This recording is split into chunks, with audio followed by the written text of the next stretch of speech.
So do I shut this completely off? Yes, you can. Okay.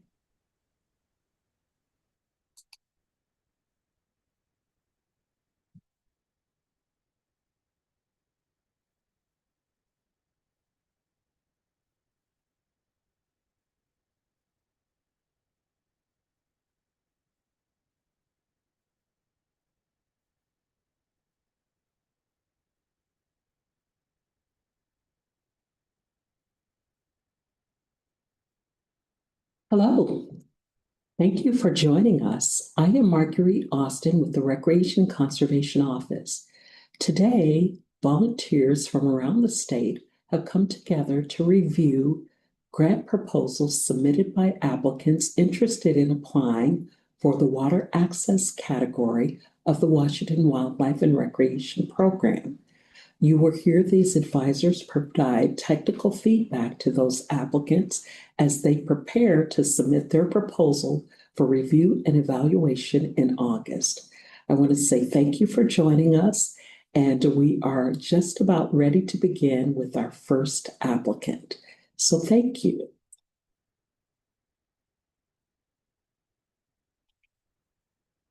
Our first project proposal happens to be from Washougal. And Corinthia, I'm going to turn over controls to you.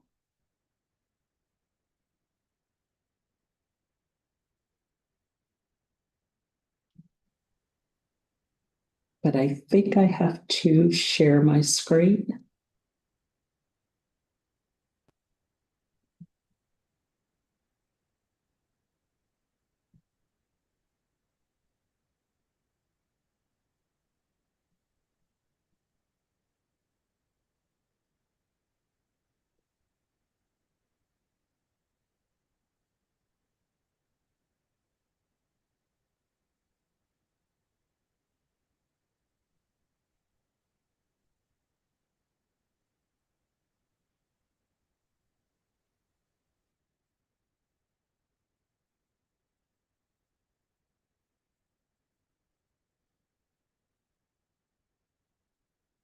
Corinthia, I've turned over the remote to you. So if you take control, and then you may begin.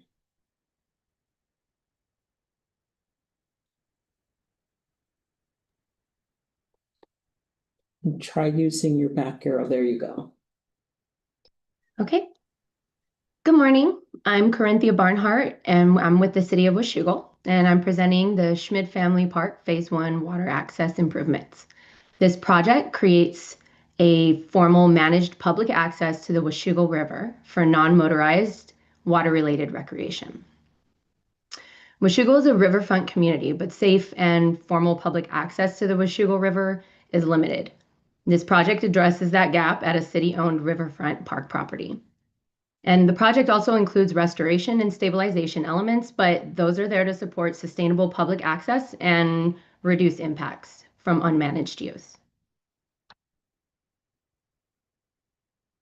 Okay, with our regional location, we're looking at Washougal is located in eastern Clark County and near the Columbia River Gorge, and with the project site along the Washougal River, which you can see on the right side. The Washougal River is a major local regional recreation resource. Oops.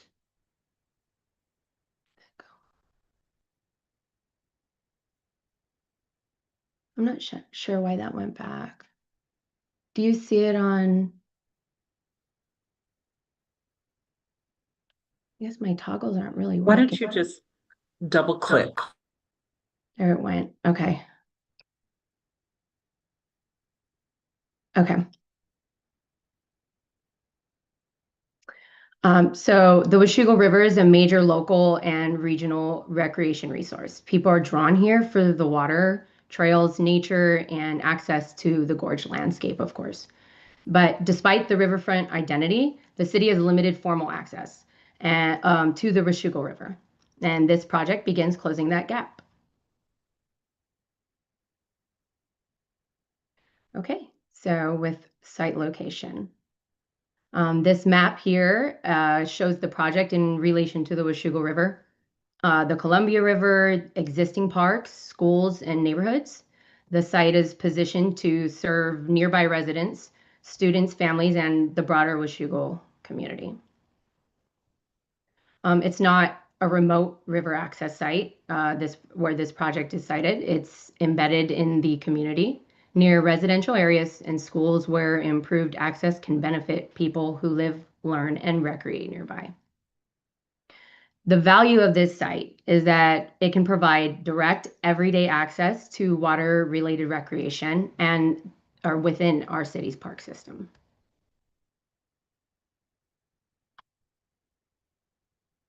Okay, and we're zooming in a little closer to our project site. This slide shows the relationship between the existing site entry area, right over here, and the upper park area. So this is the parking area. It's a site, it already exists. It's a gravel parking area. And then we're looking at the access into the lower floodplain area and going towards the Washougal River. So it creates a clearer route from the existing entry area down toward the river, and with the managed shoreline access point and supporting viewpoint and trail connections. And the goal is to create a complete public water access experience. So arrive, park, or enter at the site, move safely through the park, and view the river to reach the shoreline at a managed location.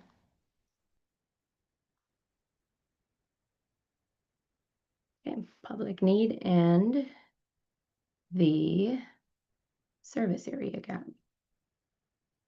So there are a few nearby formal public access opportunities to the Washougal River, even though the project area is surrounded by neighborhoods, schools, and existing park users. And this matters because Schmidt Family Park is city-owned and already located along the river. It's one of the best opportunities to create managed water access where people can realistically use it. This, of course, benefits the families, the youth, nearby residents, school communities, older adults, and visitors looking for just safe, low-impact river access.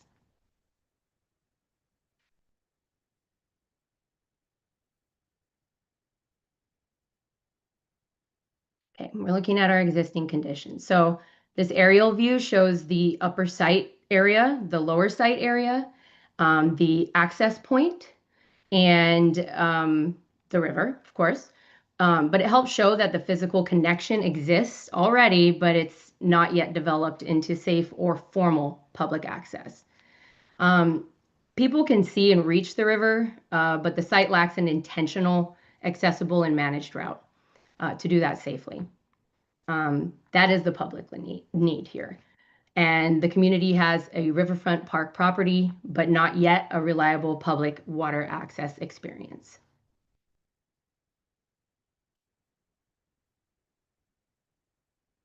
Okay, so some existing conditions. The existing gravel site access area gives the project a practical starting point, but it's not currently functioning as a complete water access facility. People do park here to access the entirety of the Schmid property park and as well as directly to the river. And this phase uses the existing site and entry access area and makes focused improvements that support access to the river. So this works fine. My residents are already using it. The community is already using it. We're focusing on getting them to the river in an accessible way. And the intent is to improve safety, arrival, and circulation without overbuilding the site. So using this existing access area helps reduce disturbance, of course, and supports a more efficient phase one investment. Okay, so more existing conditions. These photos show the current route from the site access area, so that gravel area, toward the lower site and toward the river. It's visible, but it is informal. And it's not designed for accessibility, safety, or long-term public use. And the project improves that condition by creating a more intentional route that can serve a wider range of users. This matters, of course, because the route is how people get from arrival to the water. Without that connection, the riverfront resource is not truly accessible to the public.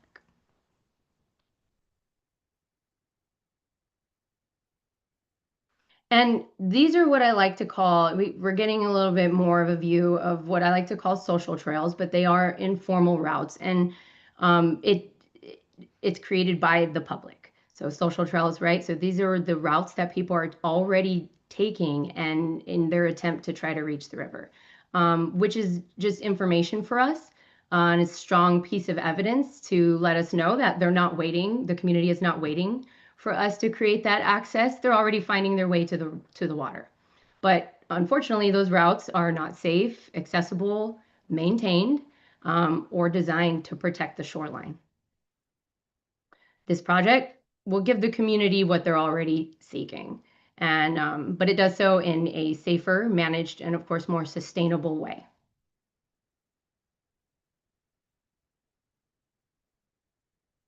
Okay, so as we look at these pictures, we see an informal pathway cutting down to the shoreline and shoreline erosion.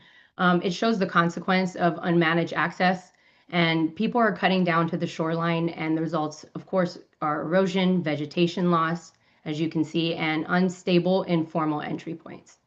So this matters because the need is not just for access, it is for access that is safe and sustainable. This reflects a clear urgency to act. We can see this with the visuals and the impacts that this is already having. Without the managed access, the current use pattern will continue to create safety concerns and shoreline impacts.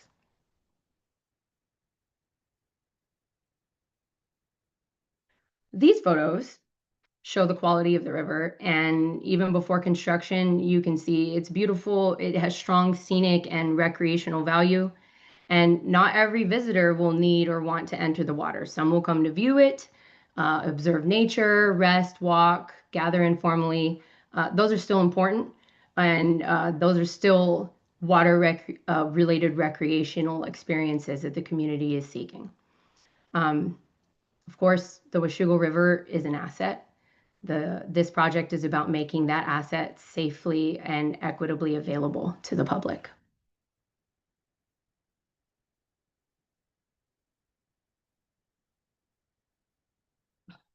Public need and local demand. So the community input consistently showed demand for river access, passive recreation, trails, access to natural areas, and inclusive recreational experiences. This was not a one-time result. From one meeting, the demand appears in both broader parks planning and the Schmid-specific engagement process that we went through through the better part of 2025. And this is why phase one focuses on water access. Okay, this is what they told us, and what we heard was this focus on trail connection, river viewing, and passive recreation instead of leading with more intensive park development. So, Corinthia, just so you know, you only have about 2 minutes left. Oh, I am way over then. I think I am on, what slide are we on here? This would be about halfway through.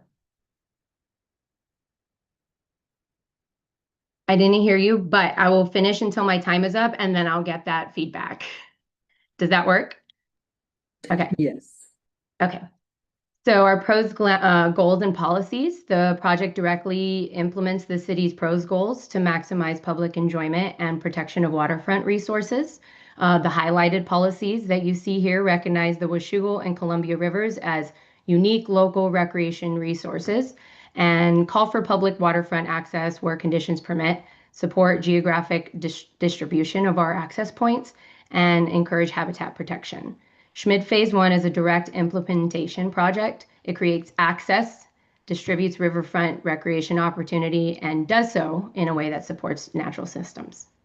Okay, I don't think I'll have enough time for the next slide, so are we okay with me stopping there? Why don't you just quickly go through your slides as opposed to, you don't have to try to answer all the criteria, but just keep moving. Let's see what you have. This is great, so we know about the demographics part. And then just move on to the next one. You See got your it. next slide. Okay, Okay. and just quickly walk us through the scope of work. Okay, so for this phase of the Schmid project, the scope includes the existing gravel site entry access, overlook viewpoint area, accessible pathway, stabilized managed shoreline access, a gravel path, trail connection, and shoreline restoration. Although this is phase one of a larger park vision, it is designed to function independently as a complete water access experience. Um, the core benefit is physical access to the Washougal River for non-motorized water-related recreation, supported by trail connection, site entry, viewing, and restoration. This is, of course, a preferred concept plan. Final design and permitting will refine the exact details, but the core access components are established. Okay. Okay. Why Do don't you you want me? keep going to the Okay. next one? So we kind of understand a little bit about suitability. This Oh, is good to help us to know what you're talking about, your design. okay. Would you like me to go over this and suitability? No, why don't you quickly move through the rest of them so we can see a little Okay. bit of what you're trying to show. Is this, so go back to that one. Is Yes. that the area that you plan to do the viewpoint? If you go So this back is the one. upper site area, yes, Uh-huh. and so there is a little viewpoint opportunity right there that overlooks the lower floodplain and of course towards the river. Not everybody is going to want to go down into that lower floodplain trail area, but they'll still want to be able to view the river and enjoy that scenery. Okay. Okay. And then let's keep going. And these are just photos that are enhanced to give an idea of what it would look like. That is right. Yes, Okay. and the more informal. So it's not focused on trails, of course, but this allows the access to the water. And this is coming down from that upper side entry area. Okay. Go to your next one. Okay, and this is what the project is, or the project goals, are in conceptualized visuals here. This accessible pathway, and it's designed for just regular water access as they are accessing it right now. But it supports a more diverse user group. People can access it better, and integrating it with natural shoreline conditions. So again, not overdevelopment. Okay.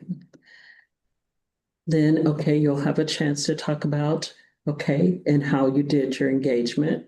All right. And then were you holding, these were meetings, the open houses that you held to get feedback on your designs? Yes, we went above just the open houses because not everybody attends those formal meetings. We had several pop-ups at community events like Pumpkin Harvest Festival, and we held Okay. intentional stakeholder meetings with internal and external community partners and stakeholders. Okay. And next, okay, letters of support. Okay, good. And then talking about what you're doing for sustainability. Yes. Okay. And then do you have one that's diversity? Okay, so walking, go back to your diversity for just a second. Okay, so viewing shoreline access. Okay, great. Okay, and then your last criteria would have been cost efficiencies. And so under cost efficiencies, did you have, I know that you're applying for a matching grant. What's the source of, is the local source just local funds? So for the matching grant, so aside from the matching grant, the local source, the city has already been investing towards, for example, our design team throughout that engagement process and throughout this process as well. But of course, we anticipate having other, where we'd be able to categorize that. And then, Russell, I think you're going to put on your list to talk about the 10% requirement for Exactly. non-state, non-federal, and I know you'll Exactly right. talk Yep. to it.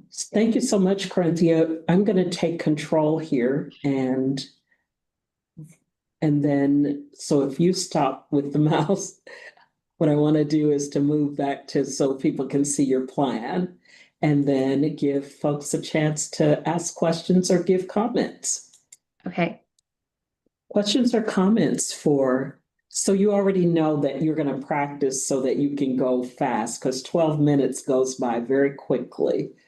And I just want to say, great job on the ground shots and giving us that perspective. So you had some nice aerial oblique views like this, plus ground shots that really took us to the site. That was really nice job on your graphics. So we'll start with you, Sharon.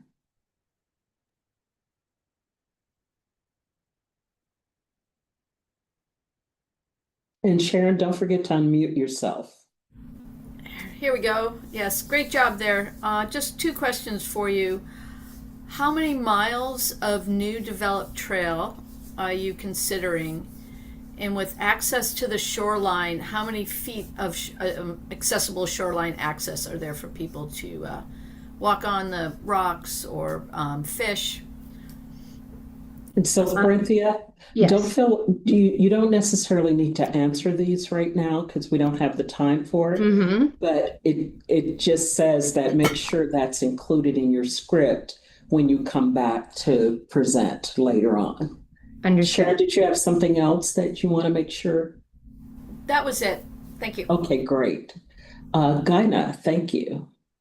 Hi, Corinthia. Thank you very much. I would be curious to understand better what are the existing uses of the site, and is there actually very much water access for boating? I mean, right now the river doesn't look particularly boatable, but maybe it is more so at other times of the year. So what is the actual non-motorized boating use, and how would you provide for that more than what this design appears to, if that is even a thing?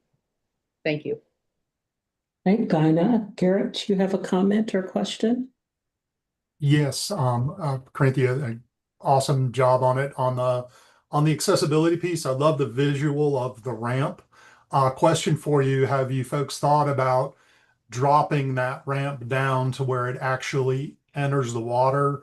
I think Maddie and some of the other folks have done some of the shoreline design where there's great examples in Boise. I was just there the other night where the ramp actually extends into the eddy.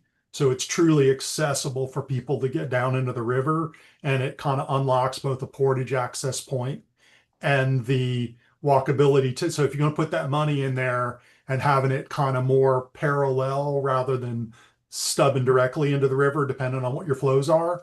And the other thing that would be awesome, you talk a lot about up and down in terms of, but it'd be great to have a cross section through that shoreline and understand what kind of your sacrificial high water flood zone is from your worst hydraulic performance that we expect in these regions, and understand how you're building in those different zones to make sure it's maintainable for the future. I'll put all this in the comments, but thank you.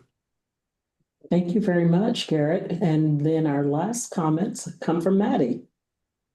Hi, Corinthia. Great job presenting on, the need and desire for this project. Just a couple things to keep in mind as you kind of revise this. As Gina Garrett said, I would kind of build a little bit on that design piece and kind of show us what exactly the community is wanting to do in the river. Is it a lot of people want to swim, a lot of people want to kayak, and how does that inform exactly what you're designing and what you're proposing there? And then I'd love to see something on, you used to call this phase one. So what are your planned future phases? Are there other access points in the future? Do you expect your community to grow and to need future, access points, or how does this fit into your overall vision? I think that'll help us get a clearer picture of kind of what you're envisioning for this space. Thank you very much, Maddie. Corinthia, thank you so much. Really Thank you. appreciate you presenting. And I know that you'll work on tightening it up, and Yes. feel free to call Russell and say, let's practice, so he can help you time yourself if you need to. Will And we do. look forward to seeing you back here in August. Thank you very much. Thank you, Marguerite. Thank you all. Okay, I think our next project is from Fish and Wildlife. And Lisa, who's presenting this one? Is Lisa online? Hey, good morning. This is Matt Gardner with Hi, WWRP. Matt. So you? You're going to be our Yeah. presenter today? Oh, okay, Yes, I'll great. be doing a presentation for this project. Okay, so I am going to do my best to give it to the right Matt. There we go. All right, why don't you double click and make sure you have control? Okay. Okay, Um, I've reset my timer, so you may begin. Oh, okay. by the way, you want to just double check to make sure you can move your slide forward? Use your arrow key. Okay, and now back. Okay. Perfect. You may begin. Got it. Okay, thank you. Again, my name is Matt Gardner. I'm a district fish biologist with the Washington Department of Fish and Wildlife. I work in our Region 5 Fish Management Unit at our headquarters in Ridgefield, Washington. And this morning, I'm gonna just review a project proposal we have for to improve fisheries access enhancement on the Elocomin River. Okay, so just want to start off and orient you to the project area. So I'm going to move left to right on this screen. So the Elocomin River is a tributary to the Columbia and enters between the Washington coast and Longview, as you can see there. Sort of the fish icon uh, identifies the location of the project. Moving to the center panel, the project area is just outside the town of Cathlamet, Washington, and is located in sort of the middle of the Elocomin River. Moving further to the right, a couple things I just want to highlight here. So the larger blue shaded area in the lower right, that's our Beaver Creek hatchery grounds. On the other side of the Elocomin River, so if you can see the cursor here, I'll just kind of trace the route of the Elocomin. On the other side of the river, there's a smaller blue square, and that is our existing Beaver Creek access site. And sort of sandwiched in between those two blue polygons is the parcel in question that we have an acquisition proposal for. So I'll just review each of these a little bit more. Starting with the smaller shaded square here, that is our Beaver Creek access site on Elocomin Valley Road. Currently, that is just a parking area, just a gravel lot, and there's no direct river access from this location. Currently, we are directing anglers to walk along Elocomin Valley Road and cross a bridge over the Elocomin and gain access to a fishing easement adjacent to the Beaver Creek hatchery grounds. Another thing to point out here, we have a administrative easement under the footprint of the proposed project that is to perform maintenance and operation of a hatchery sill and an intake. But just to be clear, that is for administrative use only. And so we are legally not required to permit recreational use of that easement. So what we're proposing in the parcel here at the top is to acquire a smaller section of that, roughly about a 3/4 of an acre parcel. Okay, so just want to show you give you a sort of on the ground view of this. So if you imagine you were standing on the hatchery side of the river, we would be looking across at the shoreline of the property in this area. So you can see it's fairly open. Currently, pretty low gradient walk to the parking area, which would be located sort of back in this area.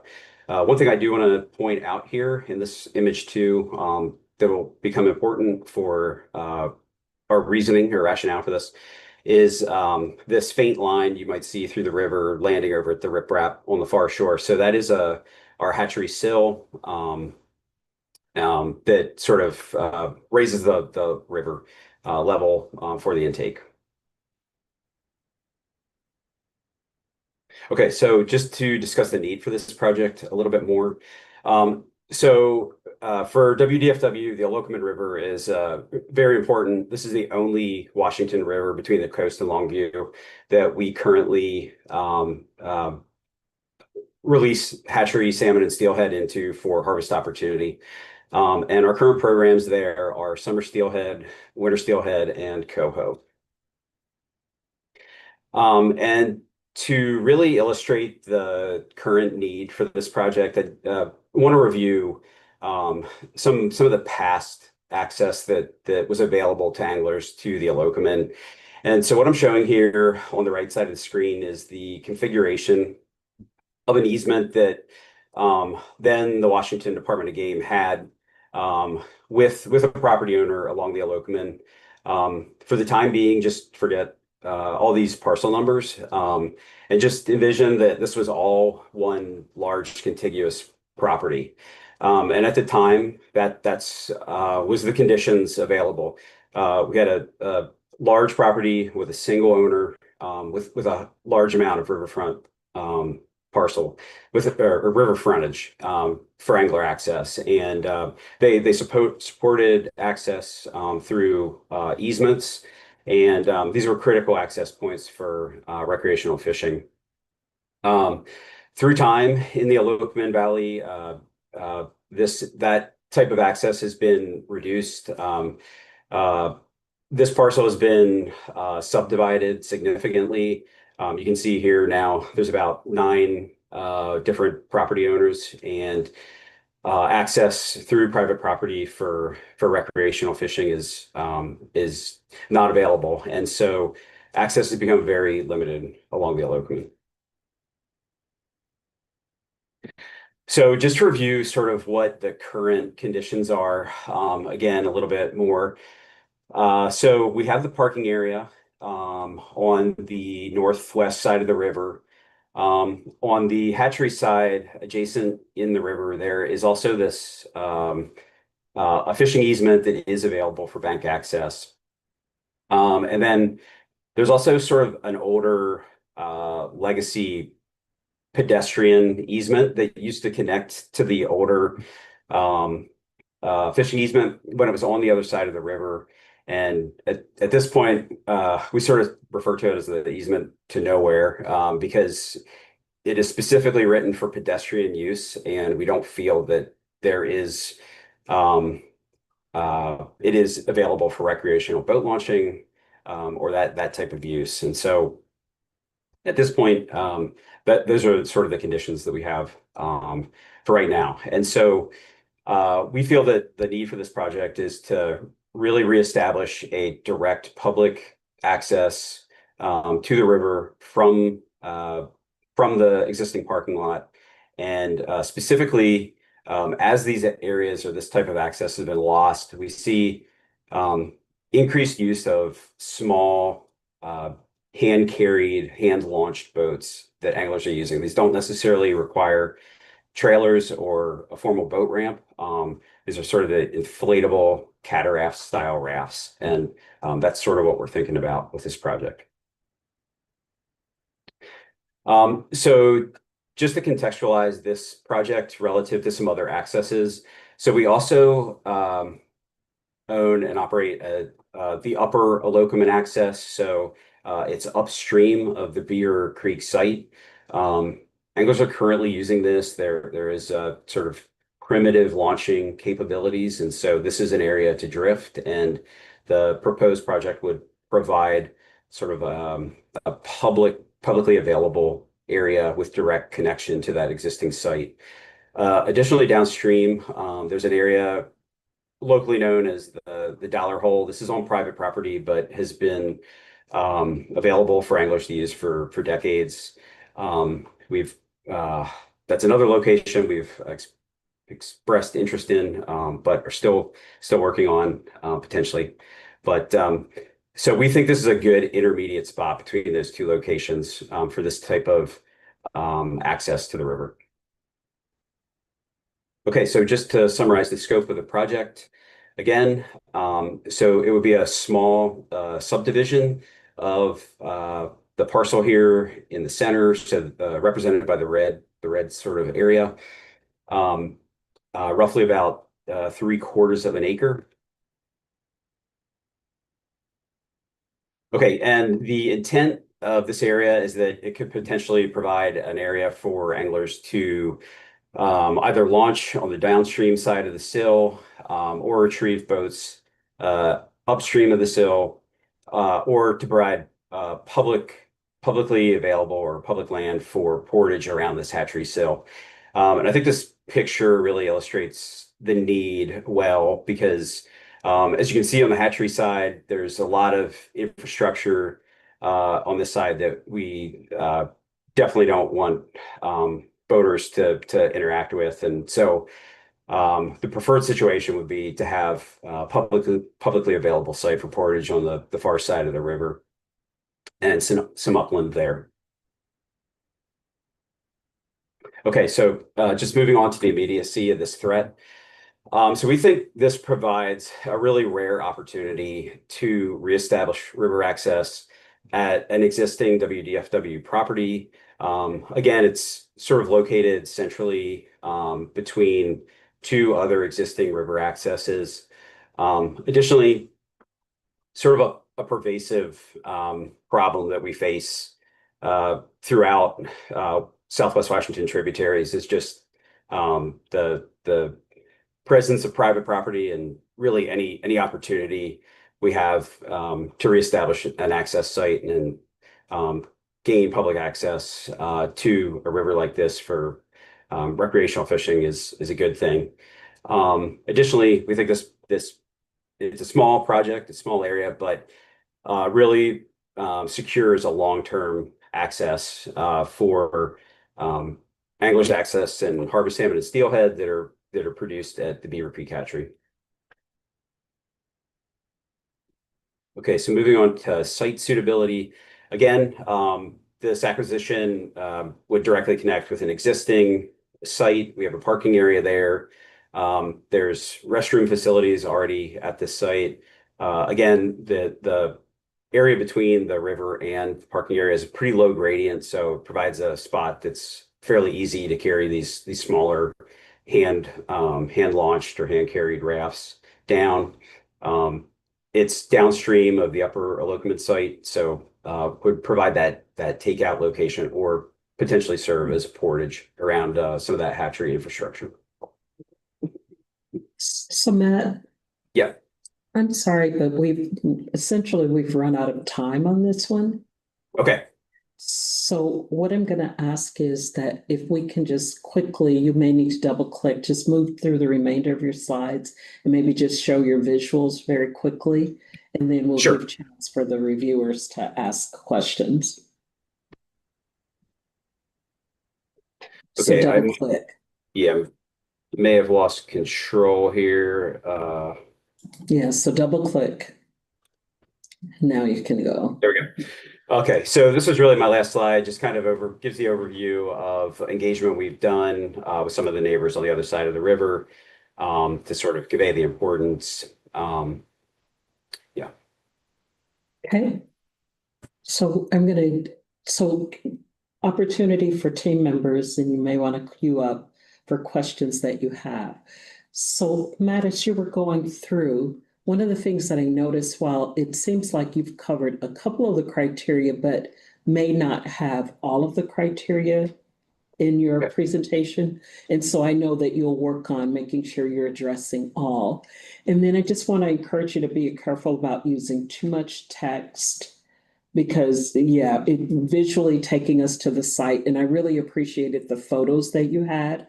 So when you were explaining, so I'm still not sure that I'm as clear about the scope and the options. So I'm going to go to hopefully this will help you. So right now, when people come to this site, can you just kind of use the mouse to point out where do they access it now?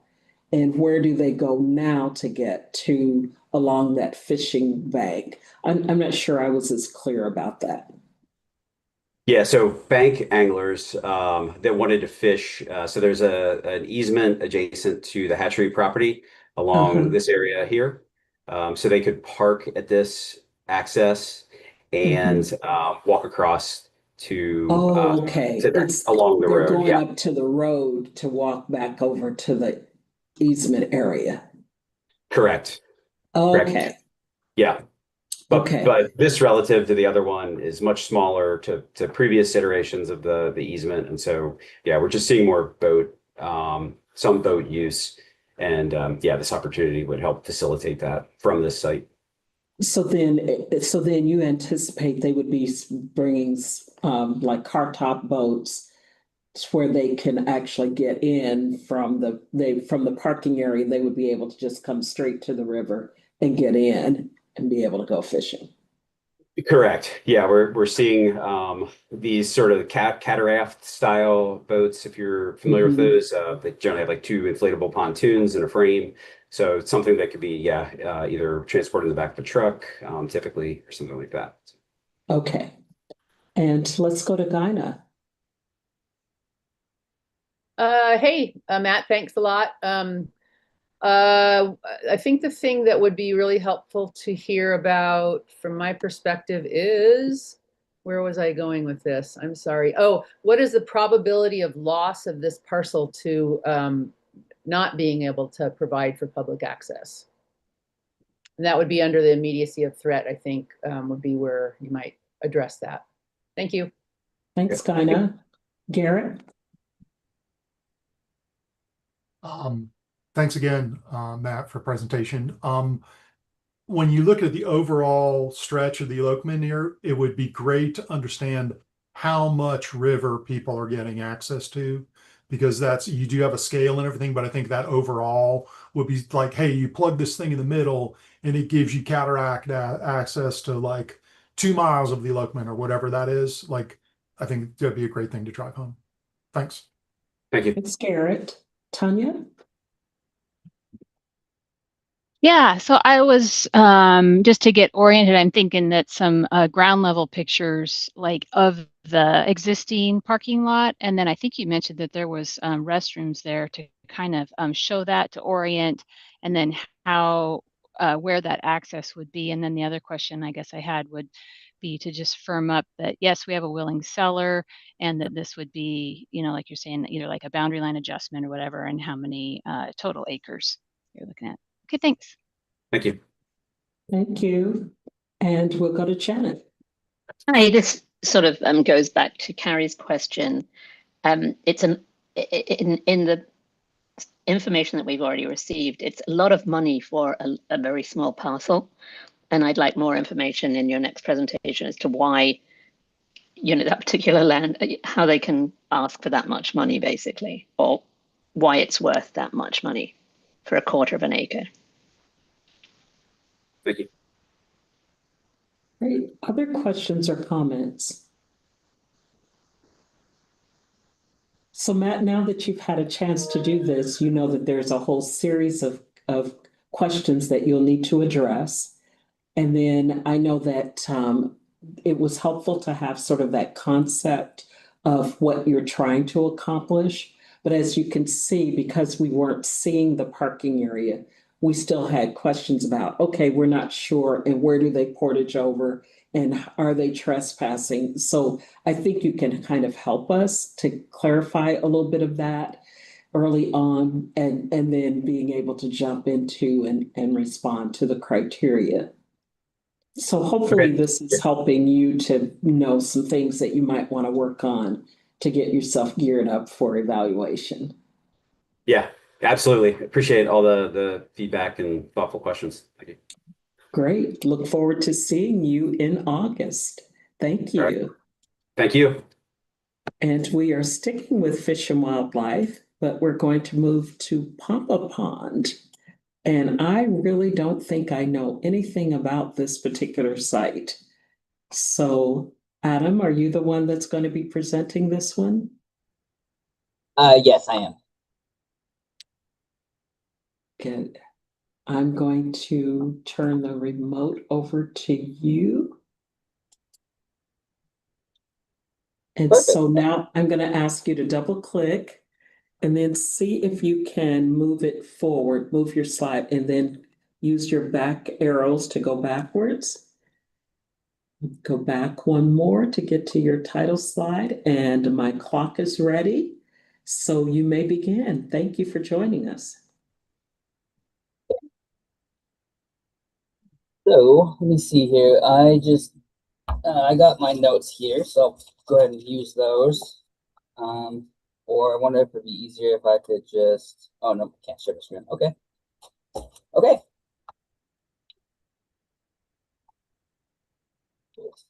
Good here. Okay. Okay. Hello, and thank you for your time. My name is Adam Brandt. I am a Water Access Area Manager for WDFW. Today I will be talking about the acquisition of Pampa Pond in Whitman County. Pampa Pond is a small, man-made pond constructed in 1928. It is fed naturally by an underground spring at the east end of the pond, which also forms the wetland area. Located centrally about 90 miles from Spokane, Walla Walla, Tri-Cities, Lewiston, Idaho, and 46 miles west of Pullman. The pond itself is about 2 acres, with about 1.5 acres of surrounding riparian habitat and approximately 20 acres of upland habitat. Upon arriving at the property, you will find yourself pulling into a gravel driveway that opens into a developed gravel parking lot with an ADA accessible CXC toilet, and a walking trail that leads to a small fishing pier and wraps partway around the pond on both sides to access many fishing spots along the shoreline. This is a parcel map of the proposed acquisition. The parcel on the left is listed at 9 acres. The second parcel is listed at 14 acres. The goal of this project is to secure the 2 parcels associated with the property totaling approximately 24 acres to protect and ensure continued public access to an early spring fishery and to help fill a void of public access in Whitman County. Need. Access in Whitman County for public recreation is extremely limited. According to the USDA, there are about 1.2 million acres of farmland in Whitman County as of 2022. RCO website lists approximately 47,000 acres of public land available in Whitman County. Of that 47,000 acres, 2,400 acres is WDFW land. The star on the map indicates all 2,400 acres of 2,400 acres of WDFW property. Oh, I guess that was a different slide, I'm sorry. Pampa Pond is approximately 8 feet deep at its deepest point. The shallow water warms quickly and therefore makes for one of the best early fisheries for families eager to get out in the summer months. When you usually see algae blooms in small shallow bodies of water, Pampa remains relatively clean due to the spring. The walking trail at Pampa wraps around majority of the pond on both sides, offering plentiful shoreline access. The fishing pier also provides access, and WDFW has applied for and received a hydraulic project approval to clear invasive reed canary grass with the use of hand tools to allow more shoreline opportunity. Project scope.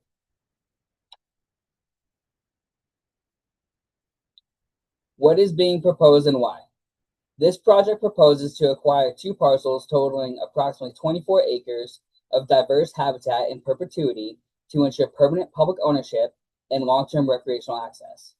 This is a multi-use recreation area and provides a location for dog walking, fishing, wildlife viewing, picnicking, and hiking.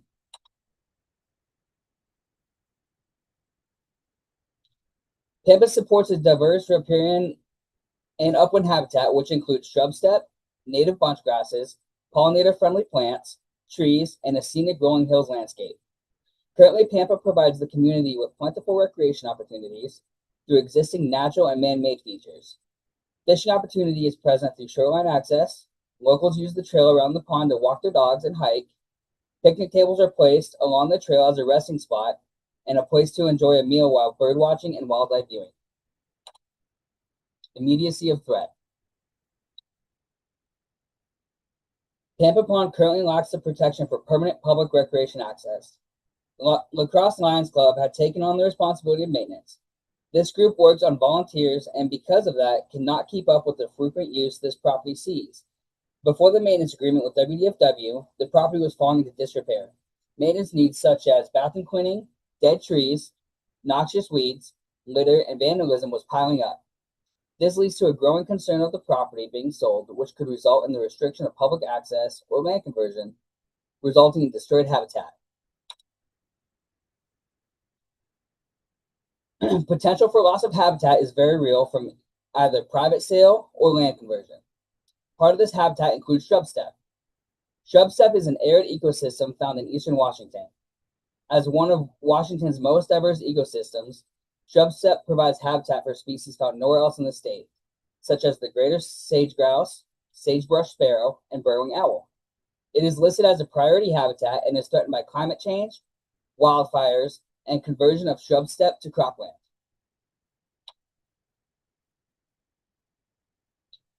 What is the availability of alternatives? Centrally located by 5 different larger communities and several smaller ones, depicted by the red star, Pampa Pond is on an island of isolation when it comes to recreation opportunities for the public. DNR has some parcels nearby, but these parcels do not offer recreation for the public.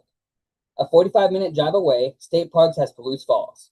However, the recreation opportunity is not the same. Site suitability. Pampa has historically supported a stocked rainbow trout fishery and is already recognized locally as an early spring fishery due to its shallow waters, creating one of the first opportunities of the season.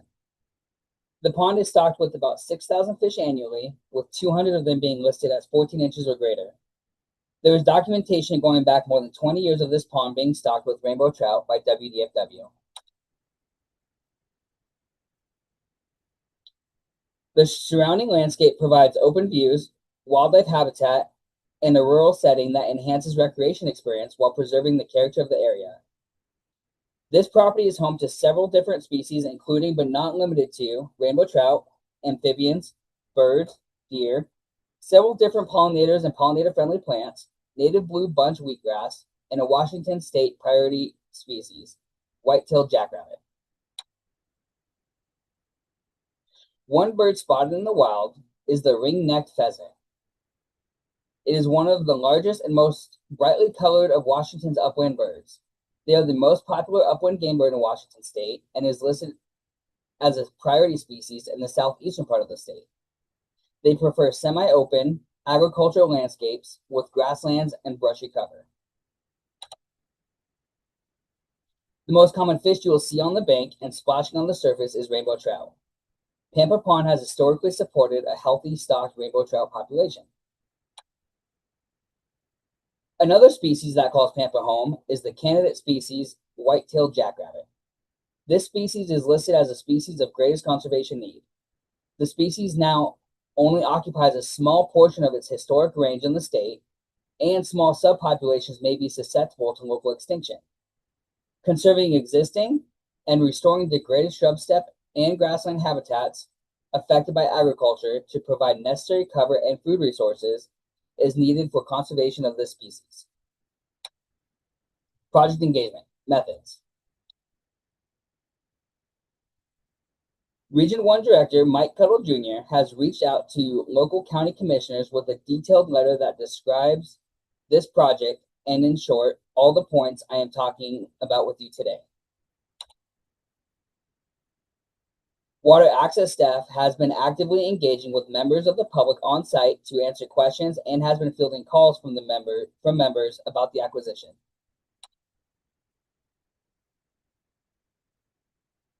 We have had on-site meetings with the local conservation district to discuss what projects we could accomplish with the funding they had available for minor site improvements. A lot of the projects they wanted to accomplish were things that would be done with the management agreement, such as hazard mitigation. Project engagement, community. Of no small import is the supportive sale to WDFW by the property owners and the current land managers, the Lacrosse Lions Club, a volunteer organization which has been struggling to keep up with the demands associated with managing land for the public, and who are thrilled to sign documentation permitting WDFW to manage the land until such a time as the land can be acquired by WDFW. WDFW land managers have been coordinating with the La Crosse School District, located approximately 7 miles, to provide volunteer opportunities for the youth to learn about conservation and land management and help complete their mission.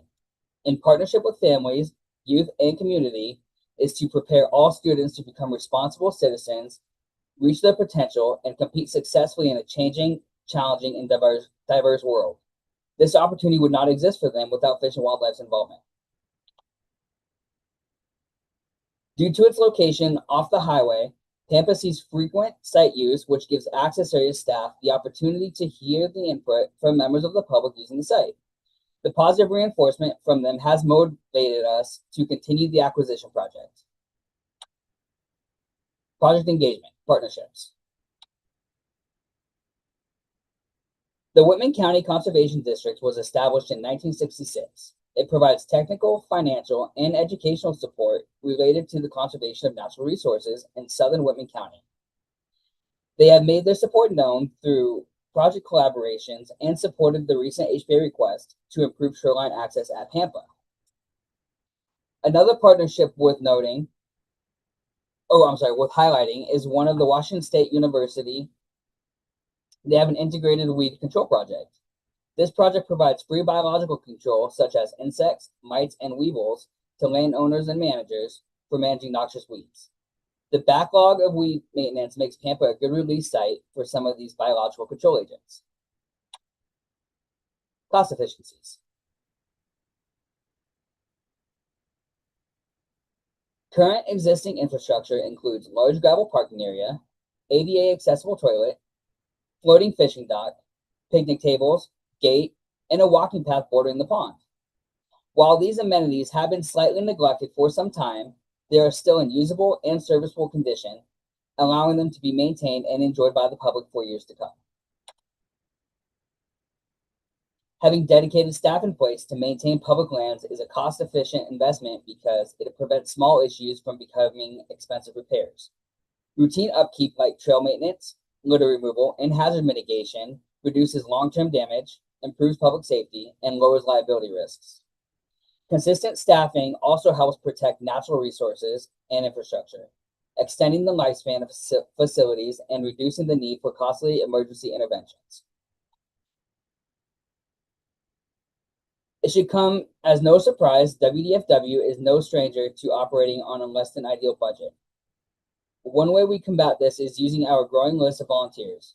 WDFW has master hunters that need to complete 40 hours of approved volunteer service every 5 years for recertification, school districts looking for education opportunities, outdoor enthusiasts, and incentive programs such as the Volunteer for Discover Pass program all help with cost-efficient land management projects.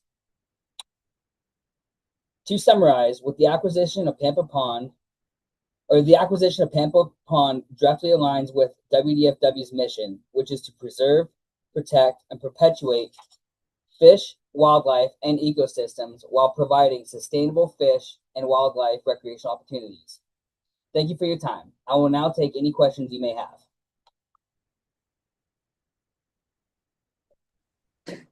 Thank you very much, Adam. Questions and comments from team members? And we'll start with you, Rich. Thanks, Adam. Really good job. One of the things that's kind of going through my mind is how to be competitive on the diversity of uses. And, this is largely a fishing opportunity. And one of the things that's really limited in Eastern Washington on DFW lands is dog training areas. I believe we only have 2 in Eastern Washington. And I'm wondering if that would be compatible here. I know you got to work around the fishing seasons, but maybe there could be a compatible dog training opportunity. These people are looking for water to work in, and that's limited out there. So just a thought on maybe a way to get a little bit more water access. Thanks. Thank you, Rich. And then Adam, you don't necessarily have to try to answer all the questions right now, but these will be things that you'll want to make sure you think about and see if there's a way to incorporate it into your presentation when you come back. Sure. Great. Sharon, go ahead. Hey, Adam, good presentation. I just have a couple questions I kept going back to. Just a clearer indication of the property acquisition. And I was a little unclear as who actually owns the ponds right now. It's a private landowner. So the acquisition is for the ponds themselves? That is correct. The ponds and the surrounding property around the ponds, the shoreline. Okay. Yep. All right. I think for me a little clearer on that would be helpful. I found myself going back to reading the proposal. Sure. And if so, it's Yeah. just who owns the property and what is actually being acquired. Like why, for example, you do not own the property at this time, and you're looking to incorporate it into the property you own for habitat and for fishing. Correct. Yeah. Thank you. So Adam, from this slide, what is it that Fish and Wildlife currently owns? In Whitman County in Whitman County specifically, or just in general? Well, you were showing a Fish and Wildlife, I thought you were showing a Fish and Wildlife bathroom out there. Oh, yes. So that's actually not a Fish and Wildlife bathroom. That's just CXT. It's just a company that makes those specific brands of toilets. So anybody can actually purchase those. Fish and Wildlife actually owns nothing out there currently. It's all Okay. owned by the current property owner. So the current property owner has that CXT on their site, along with that little dock and all of that. That is correct. And so is this parcel, these are the two parcels that Fish and Wildlife would be acquiring, right? Correct. Okay. Okay. I think that part wasn't really clear. And then on this particular plan, there's a little area here that's in green. Is that part of the acquisition, or is that publicly owned, or it's just green landscape? I'm sorry, could you move the cursor to it again? Oh, right here. I'm not 100% sure. I do see the property boundary kind of goes into that what looks to be a gravel pit. Okay. Yeah. That may be just what it is that I'm seeing. I just wondered what that actually was. So I'm going to tell you, Adam, this is crucial that you were talking about this project and we were not all clear about what was being purchased and who owned what. So you want to make sure that when you start your presentation next go round, that it's clear right off the bat, because you started to show us sort of these access areas. And so then I think we started to get confused. Well, do you already own it or not? But what you're saying, it's privately owned. It's been open and available for public access, but the private landowner doesn't have the capacity to operate and maintain and manage it for those public uses. And so now Fish and Wildlife is coming to keep from losing something that folks have come to love and enjoy. You're coming to try to save it for public use. Is that an accurate assessment? Yes, ma'am. That's correct. Okay, great. Thank you. Kim and then Matt. Marguerite, I think you pretty much clarified, but the last statement pretty much clarified my question and that whole relationship of who owns what ownership operation and how that works. I just have a quick question. Again, with the parcel map earlier that we show, there's a little bit of like on the I guess on the left-hand side, there's a little bit of that parcel that's kind of including a creek. Does that look like a creek? The parcel in red ends with 3490. Is that a creek that kind of running through it? Is there any benefit, with the pond? Is there added use for that creek for fish or for fishing and things like that? I just don't know if it's a active She's creek or she's looking at this Yeah, stream exactly, right through here. Yeah. Gotcha. Yeah, so that creek is, I believe so it's Willow Creek, and it goes through from Dusty all the way, I think, to the Blues. And I believe that is kind of what helps feed the pond through the underwater spring. So I think it would be important, Adam, to find out for sure and to kind of share that part of the story in your presentation.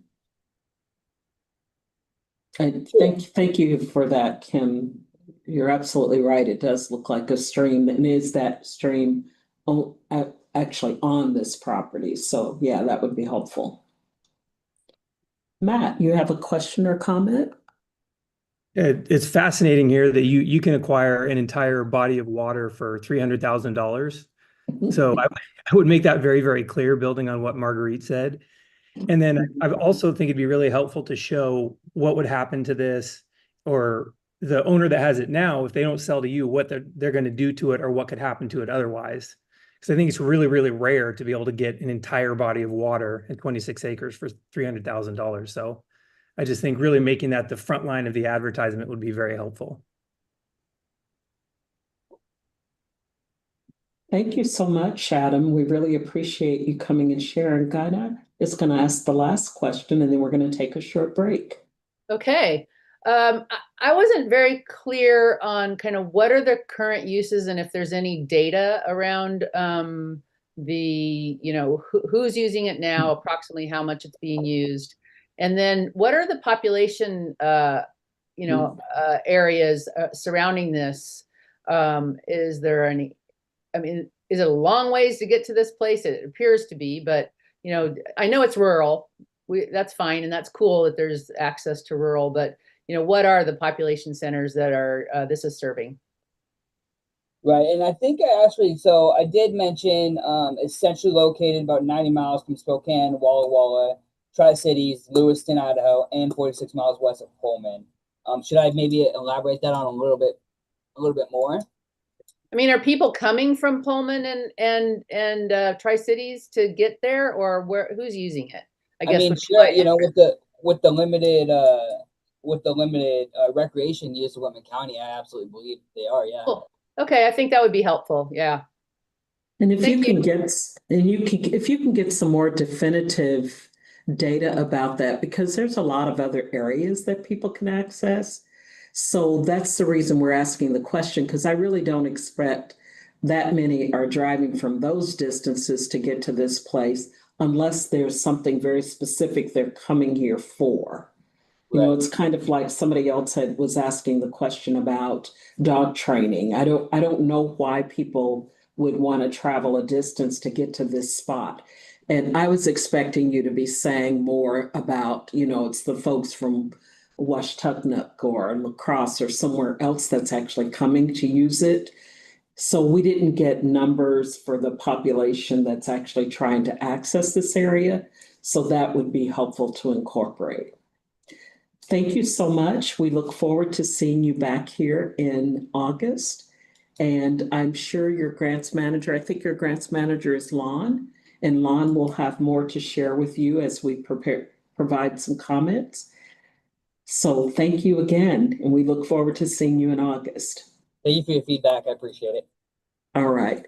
Team members, I'm just going to ask if we can take a very short break and start up our next project at 11:30, and we'll look at 2 projects and then go to lunch.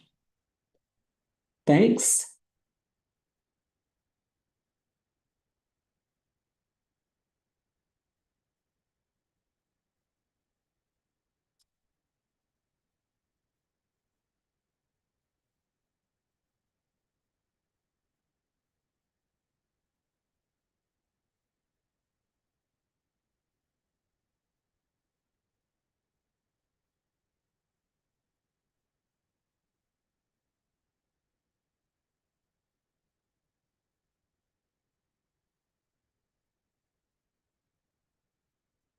Joshua?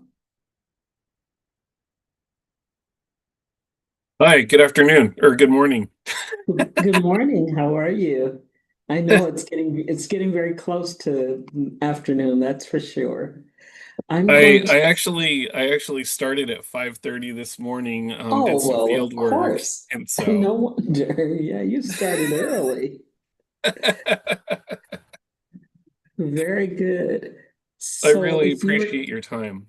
Oh, not a problem. So if you recall, you'll have about 12 minutes to present, and then we'll give a chance for them to make comments and ask follow-up questions for you. And I'm just giving a very short time because lunch is in half an hour, and And I didn't do a very good job of being the timekeeper this morning, so we're just a little behind ourselves. It's not a problem at all. Not a problem at all. I So, hope that you get a break too. So, oh, not a problem. I'll be fine. So, when I hear Region 5, what counties are we talking about? Cowlitz County, Clark County, Okay. Sylvania County, those are like our major population centers. We also Yeah, have like Wahkiakum County out towards the coast, and then Klickitat County, kind of like the mid Columbia River Gorge, Upper Gorge. that's helpful. Thank you.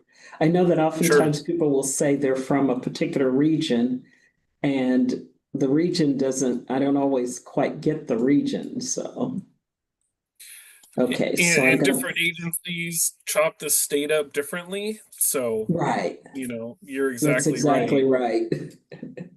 As And we get, then I'm the District 10, for like ecology, that doesn't mean anything to them, right? So maybe I right, could change that in my title. right. I totally get it. But yeah, it's like people will say the region, and then I'm always thinking, okay, so that region means it means something to fish and wildlife. Not sure that the rest of us always keeps up. Yeah, I'll update my signature block there.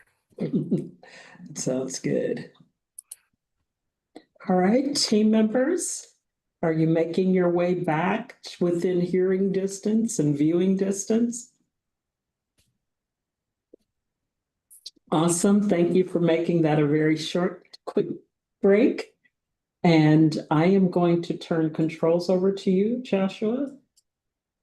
Okay. And now if you double click to make sure you have control, I'm moving the mouse out of my way and then see the arrow to go back. Perfect. And I've got my trusty timer here and Okay. you may begin.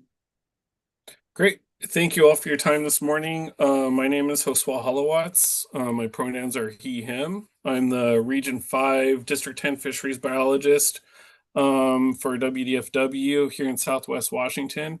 And I already got a really good question about where is Region 5? What are the counties? And we're going to get into that in just a minute. So here we go. This project is the Imbiden Road Access Project, 261295. And the purpose of this project is to acquire a piece of property along the Cowlitz River in Cowlitz County, near the towns of Vader and Toledo. And it's just south of the Lewis County line and the Cowlitz County line. Kind of showing the inset here, where in Southwest Washington we're located. I kind of zoomed in a little bit here to show how far we are from I-5, and there's a major on-ramp, off-ramp there. It's about 10 minutes away from the property. And then zoomed in a little bit tighter, kind of showing the lay of the land and the properties as they were last summer. So why is this important? So the focus of this property is to preserve shoreline access for public angling and just experiencing the water. And this is really close to a WDFW boat ramp, and it's also adjacent to a WDFW fishing easement. The scope here is to preserve, protect, and enhance water access, and it's been commonly used by the public as an informal fishing area for decades. It's a really narrow strip of land. It's pretty long. And so there hasn't been development on this piece of property per se as of yet. They're really informal little road pull-offs that people park on with little trails that go down to the water's edge. There's, it's the riparian zone, so it's used by amphibians, migratory birds, and the larger trees are kind of a source for large woody debris that, fall into the water eventually and kind of help to improve complexity and provide nutrients for invertebrates. This will also help to improve water quality for runoff from the road, kind of acts like as a biofilter before that water reaches the river. So what's the immediacy of the threat? This is part of a greater property acquisition about a couple of years ago. And I have two kind of figures here. The figure on the left shows the way that the parcel had been divided at the time of purchase a couple of years ago. As late as summer of 2025, that's what it looked like.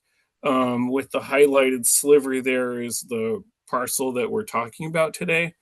And you see the figure on the right, that larger triangle has been subdivided into probably residential. The homes haven't been built there yet, but it's been chopped up.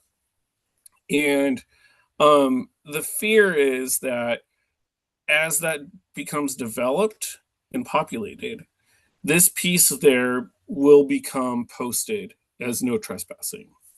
And we would like to formalize this as public access because once it's managed by WDFW staff, it'll kind of help to improve the outdoor experience for users, putting down some, gravel on some of those muddy pullouts, or kind of maintaining order there. And it will also provide an alternative to a nearby access site. That fishing easement is known as the Wallace Water Access. And we don't have issues with the landowner as far as the fishing portion of it. It's accessing the fishing easement where people have to actually drive through a gravel mining operation. It's unsafe, it's unsightly, there's conflicts with the landowner. They say that, people will break into their equipment, that kind of stuff. Formalizing this as a water access site will kind of help to relieve some of that stress and hopefully make our relationship with the neighbors better. Our site suitability. What makes the Cowlitz so special? Well, the Cowlitz provides year-round angling and harvest opportunity for spring chinook, fall chinook, coho, the two steelhead species, and also Syrian cutthroat. The Cowlitz has 3 hatcheries. They're all upstream of this area. And so fish returning to those facilities all have to traverse past this property. It's extremely popular. In 12 months out of the year, you can go down and you can catch a fish in the lower Cowlitz.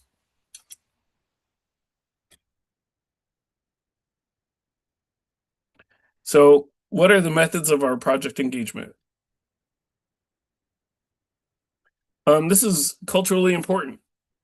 I've already mentioned that it's been used for decades as an informal fishing access area. It's close to significant towns. The town of Toledo is about 10 minutes away. The town of Vader is about 15 minutes away. And this will kind of allow some more dispersed opportunity for bank anglers. I see Janet's hand is up.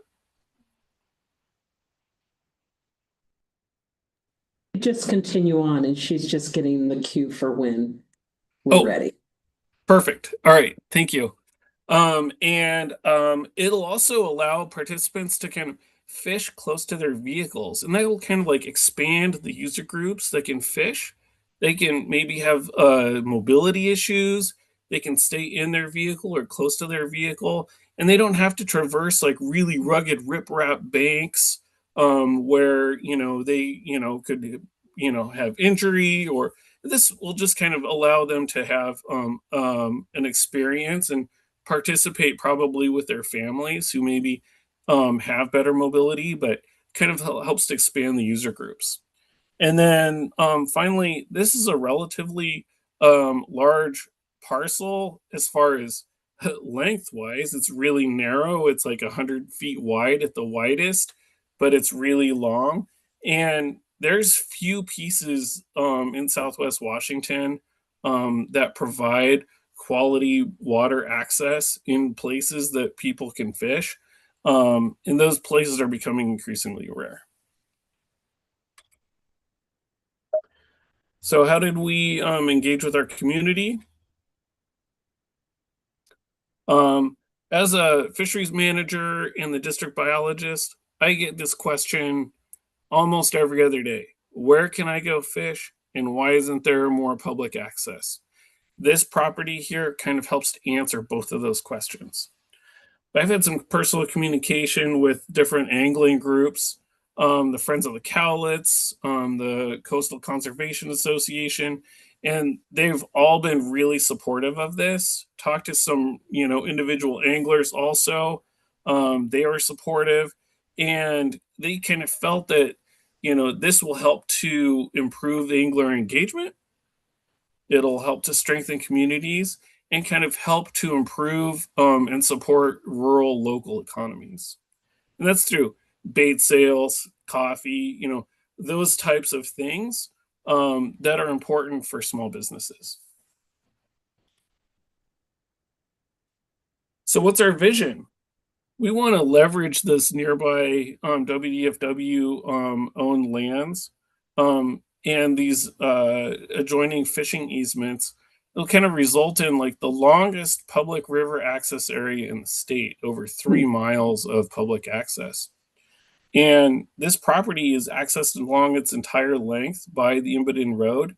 And so folks don't have to walk really, really far to be able to participate with the fishery. And the fishers who we've talked to have said a really light touch is all that's needed.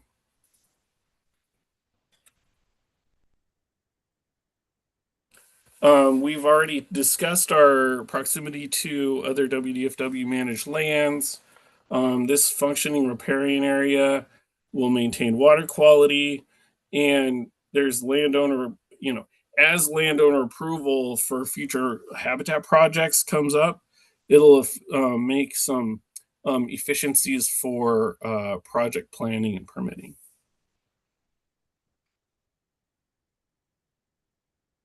Wanted to acknowledge some WDFW employees, John Searle, who recently retired last month, Lisa Kaufman, she's our lands manager, Steve McCormick, our agency, a Region 5 lands person, Mr. Houghton from Lower Columbia Fly Fishers, took a couple of those Searing Cutthroat images, Friends of the Cowlitz, and the CCA, or the Coastal Conservation Association.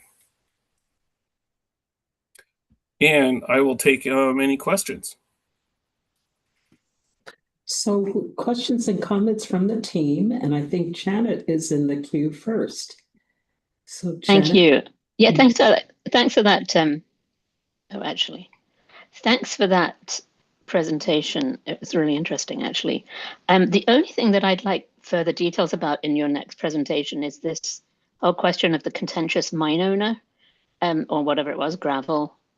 You sort of threw it out, and it was like, oh wait, this sounds like it needs a little bit more clarification, just because it sounds like it's a very bad option for what's happening right now, and it might be good for you to mention it very clearly and show it on the map as a contentious, problematic issue right now.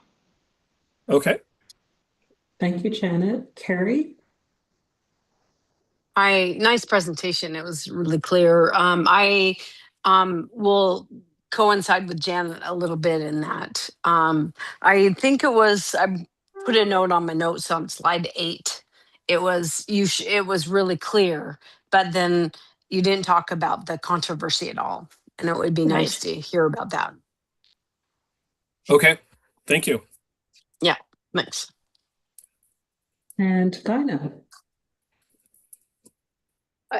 It would be really helpful to me to have maybe a graphic that at least gives kind of a vision of where would a person park to use this site? What amenities would be available, so that you can access this site? And then secondarily, this seems like a very focused on anglers' interests.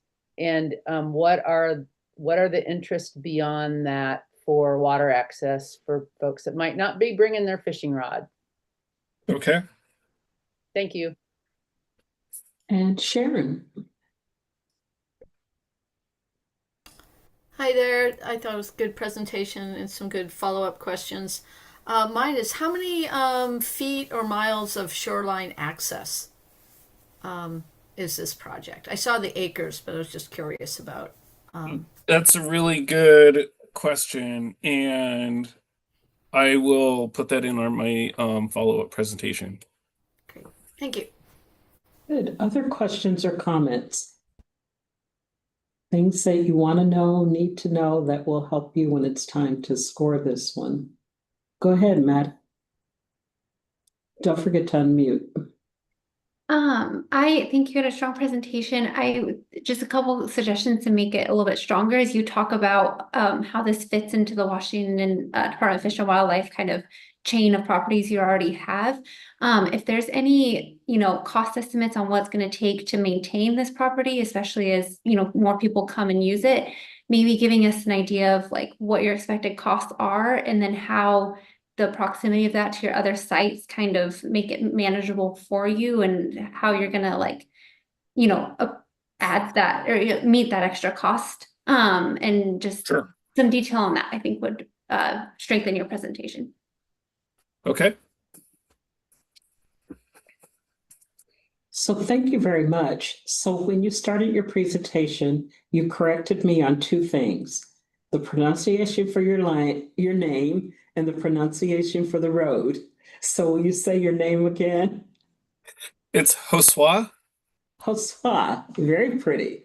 Okay, and then I got the road name a little bit better. So here's a couple of things for you to make sure that's done.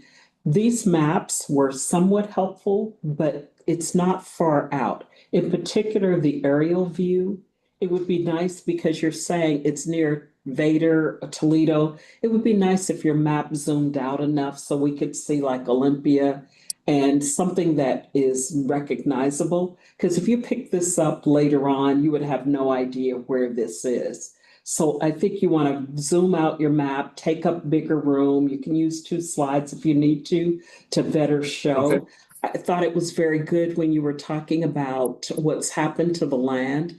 I loved your parcel map and the explanation. But whenever you're talking about something, like here you're talking about riparian acres and so on, I'm looking for visually a nice big picture to show me what that property is looking like. So if you have an opportunity to get more graphics to show those, that would be great. When you talked about the scope of work, when I hear the scope, what I wanted to see was a parcel map that showed me this is what we are going to buy. This is how you access the property we're going to buy. And then you can talk about some of the features of that property. But when I hear scope, I want to know, well, what is this project? What are you buying?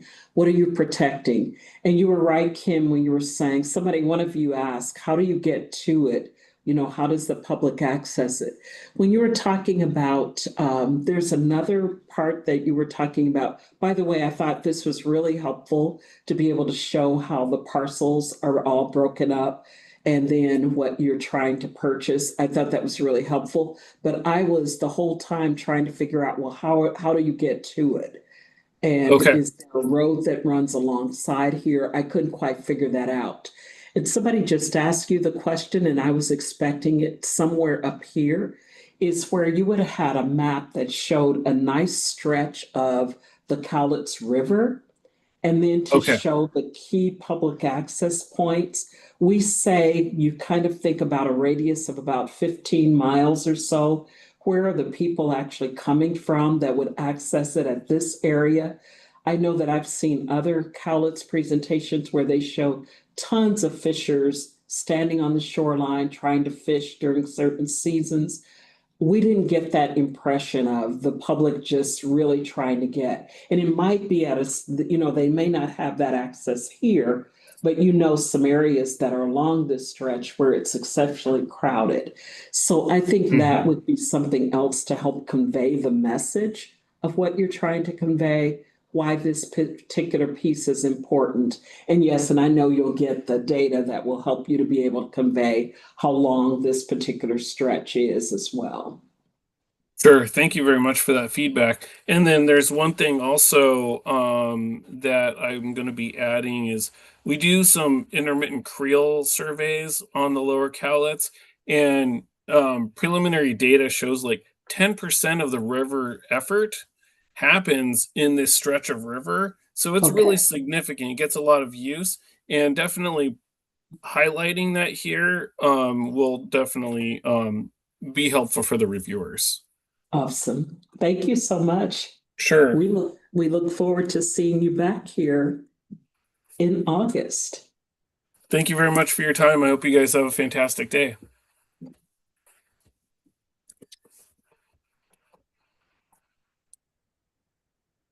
And we are going to switch gears and go a little further north to Anacortes.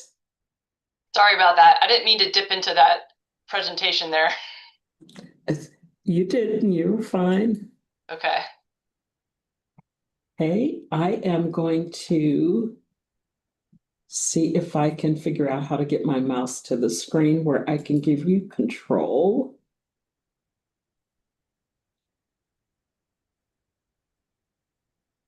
There you are, Nicole. Okay, Nicole, I'm going to ask you to double click to make sure you have control.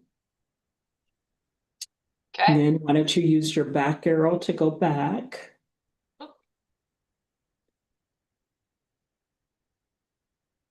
And you want to go back one more.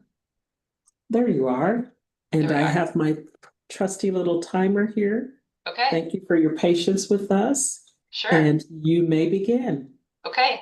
Well, my name's Nicole Johnston, and I'm the Parks Manager for the City of Anacortes Parks Department. And today I'm presenting the Ship Harbor Shoreline Restoration Project. This project I wanted to highlight is a collaboration with the Port of Anacortes and the Samish Indian Nation. The Ship Harbor Restoration Project is a development project that's located in Anacortes, Washington, which is on Fidalgo Island. We are located in Skagit County, which is in the northwest region of the state. Project location. The project site is located within the Ship Harbor Interpretive Preserve. Part of the preserve is on the Port of Anacortes property. The property site is adjacent to the San Juan Island Ferry Terminal. There is 25 acres of wetland, 5 acres of upland habitat, 2,000 feet of sandy beach, a combination of gravel and boardwalk. And this area highlighted with a red circle is the project site location. The existing site location has a boardwalk that goes through the wetland that currently has 100 feet of a damaged section that is missing right now. We had a king tide event destroy a section of the boardwalk in 2022. And adjacent to the ferry terminal upland there, you can see there are social trails that lead to various points down to the shoreline. The primary recreation is walking, wildlife viewing, bird watching, environmental education, and access to the beach. The project development goals is one, to rebuild that section of the boardwalk that was damaged so that it's elevated and can account for sea level rise and cultural resources. And 2 is to develop a ADA paved pathway from the ferry terminal down to a viewing platform with an educational sign at that platform. In addition to that, to get the people to the water, we will have a ramp coming from the viewing platform that will provide direct water access for the public. By doing this, we will not only protect the wetland area, but we will improve access to the shoreline.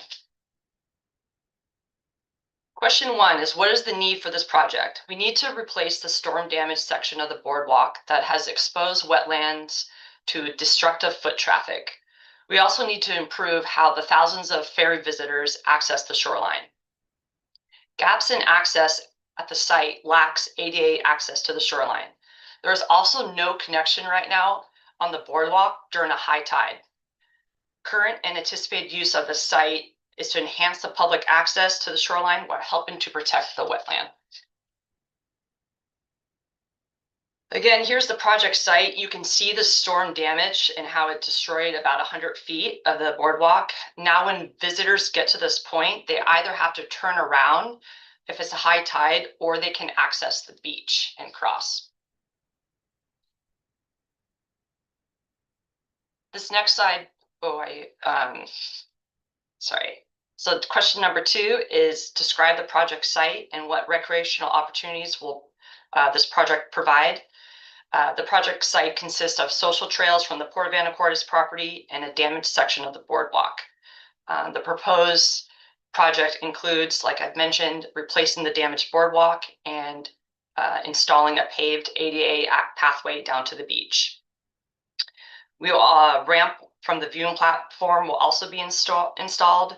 We will work closely with the Samish Indian Nation to design that ramp to make sure that we avoid any cultural shell middens. And the recreational opportunities for this project we will provide is walking, wildlife viewing, beach walking, and access to the shoreline.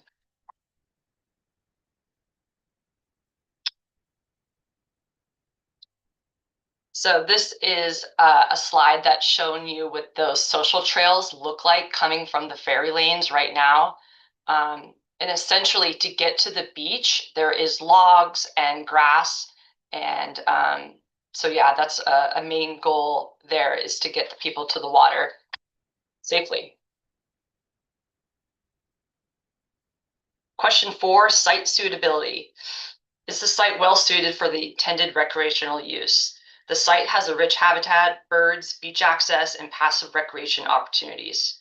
Environmental values will be protected by the proposed development, as we will comply with Shoreline Master Program and the city's critical areas ordinance. Question number 5, describe how the design aligns with the needs, location, and project scope. The boardwalk we are replacing is essentially within the same footprint as before, and the new paved path to the viewing platform will solve a problem by improving how the number of visitors access the beach. And a ramp from the viewing platform will give real access to the water. And new signage at the viewing platform will provide a great opportunity to educate the public on the sensitive wetland and the importance of that cultural site. Project design fit. This is a 15% engineer and design that aligns well with the project's goal of keeping the visitors out of the wetland by rebuilding the damaged section of the boardwalk and constructing that new ADA pathway. The directional arrows show you exactly on this design where that will be taking place.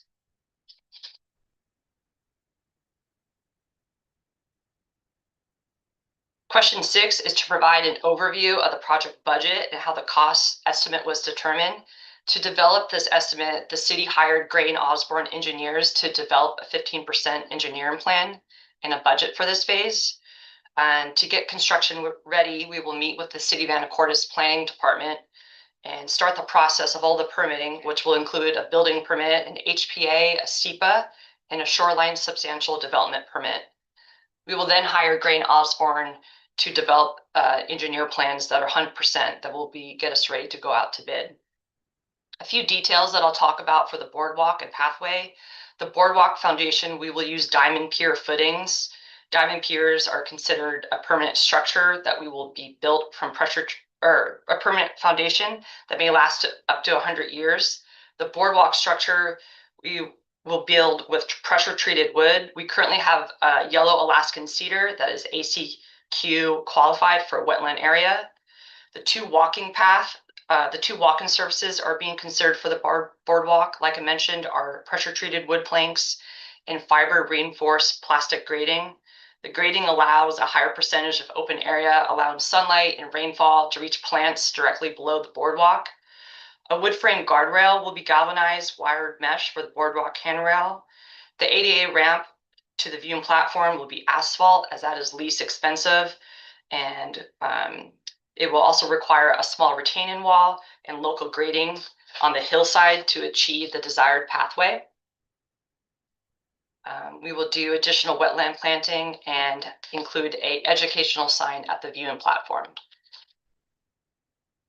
Question 7, project engagement methods. And the community has had many opportunities to weigh in on this project. We had a open house project meeting at our last park board meeting where the public could come listen to all of us park pros talk about our projects.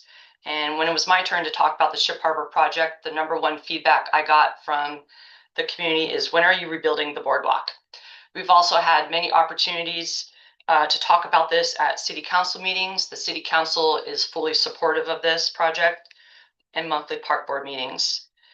The Port of Anacortes has been involved since day one. The port's involvement helps ensure that the project remains functional, maintained, and compatible with the broader shoreline resilience and economic goals. This project is fully supported by the Port of Anacortes board. The Samish Indian Nation has been involved since day one. The Samish participation helps incorporate indigenous knowledge and long-term ecological perspectives into planning and implementation. This project is fully supported by the Samish Indian Nation Council. Question 8 is, how has the community input influenced the project design? I think having a strong understanding of what's important to our community played a huge part of the design. We knew that we basically wanted to follow the same footprint when it came time to designing the boardwalk. We did not want to go into the wetland area any more than we needed to, and we definitely did not want to go closer to the shoreline. I guess I chose this photo to put up there because you can see all of the ferry, thousands of ferry visitors that come. They essentially, if you ever caught the ferry to go to San Juan Islands, you park your car, you wait for the ferry, and if it's a nice day, you make your way down to the beach. And so I think it's time that we improve how people get to the beach and make sure that it's accessible for all. Question 9 is project engagement with partnerships. I'll circle back to our partnership with the port. The port recognizes the importance of preserving and enhancing public access to the shoreline and believes that this project will augment the recreational, environmental, and community value of Ship Harbor. This also contains important cultural resource site for the Samish Indian Nation. The project will support efforts to better manage access in ways that respects and protects these valuable environmental and cultural resources. This kind of shared motivation matters. Having aligned support with both the Port of Anacortes and Samish Indian Nation is significant advantage to the city to having their support with backing us on this project. Question 10 is about sustainability. Ecological factors. The project is designed to minimize ecological impacts to the Ship Harbor wetland by concentrating public access on designated ADA accessible pathways and an elevated boardwalk structure. The social benefits is the project will provide social benefits by improving ADA public access to the shoreline, promoting outdoor recreation and physical activity. Economic factors is that the project incorporates durable, resilient construction materials to reduce long-term maintenance and replacement costs associated with coastal weather exposure and heavy public use. Sustainability at the Ship Harbor project site reflects a deliberate effort to balance public access, environmental protection, and long-term shoreline resilience within a dynamic coastal landscape. Question 11, diversity of recreational use. To what extent does this project provide diversity of possible water-based recreational activities? I've talked about it, but there will be walking, wildlife viewing, bird watching, beachcombing, passive recreation, and environmental education opportunities. Ship Harbor Preserve functions as a living educational classroom where visitors can directly experience and learn about the natural process that shape the Puget Sound shoreline environment. Question 12, To what extent does this project demonstrate cost efficiencies? Donations: the Anacortes Parks Foundation is set to donate $100,000 towards the project. We will also continue to do work parties of removing invasive plants and planting native plants. I'm also applying for the Aquatic Lands Enhancement Grant with RCO as a match. And we will continue to consult and collaborate with the Port of Anacortes and the Samish Indian Nation on completing this project. To wrap up the presentation, I just wanted to thank you all for the opportunity to present to you the Ship Harbor Restoration Project. I feel like regardless if RCO issues the grant to the city or not, I believe that the city has to continue to plan for improvements for down at Ship Harbor. And I just want to thank you for the opportunity. And if you have any questions, I'd be happy to answer them. Great. Thank you very much, Nicole. So team members may be asking questions. Some of them they're just asking so to help you get prepared for evaluation. And so we're going to start with Janet.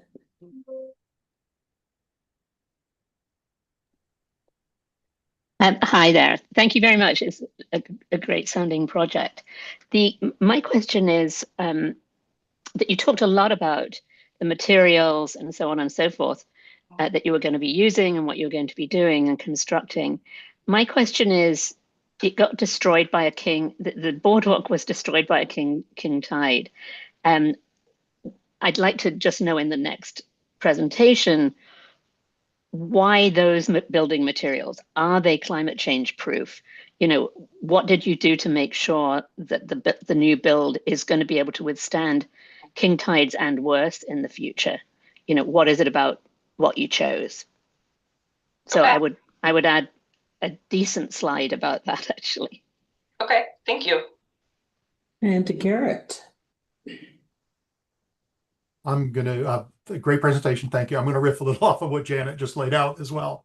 I'm a big fan of the diamond pin pile systems, but again, like I'm looking at this and I'm looking at the wetland nature of what you're putting this thing on. And there are some great projects, some of them funded by this organization, that exist that have built and floated it on top of the wetland out of necessity rather than trying to put structure support in it. Okay. There's one that's going to kick off in the Arboretum here shortly that's in a real sensitive wetland environment. There's another one closer to Olympia. I don't think we're ever going to use foam-filled tires again, but they've used basically a riff off the Forest Service, putting the log down in the wetland and building on top of it, but using like high-density polyethylene pipes instead of logs now. So my point to your team is there's some examples of stuff in there that can be built and reset rather than putting a hard structure in that Mother Nature hands you your hat and then you've got to go back.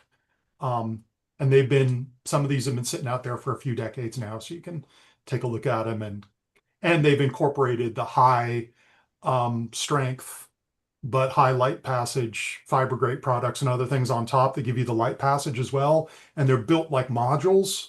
So from a maintenance standpoint too, it can be helpful. So just some thoughts on materiality and everything in there, and lean into your design team on that. Like Janet says, you know, how is this going to take a hit and still deliver service? And may help you spend your money. Okay, thank you. Thanks, Garrett. We're going to go to Matt and then Rick. Nicole, I loved your presentation. I loved how you went just right through the questions very clearly. Check, check, check. I thought it was super clear for me to understand. I absolutely love this area too. I've been coaxed out of my car many times to play on this beach with my kids and things. And I would just quantify how many people actually, it might be the #1 space in the state where a captive audience has a chance to interact with nature. I mean, is it 10,000 people a day? I'd be surprised if there's another spot in the state where people are forced to get out of their car and do something as cool as right there. So I would put a big number up there. Okay. Good job. Thank you. Rich, you're next. And don't forget to unmute yourself.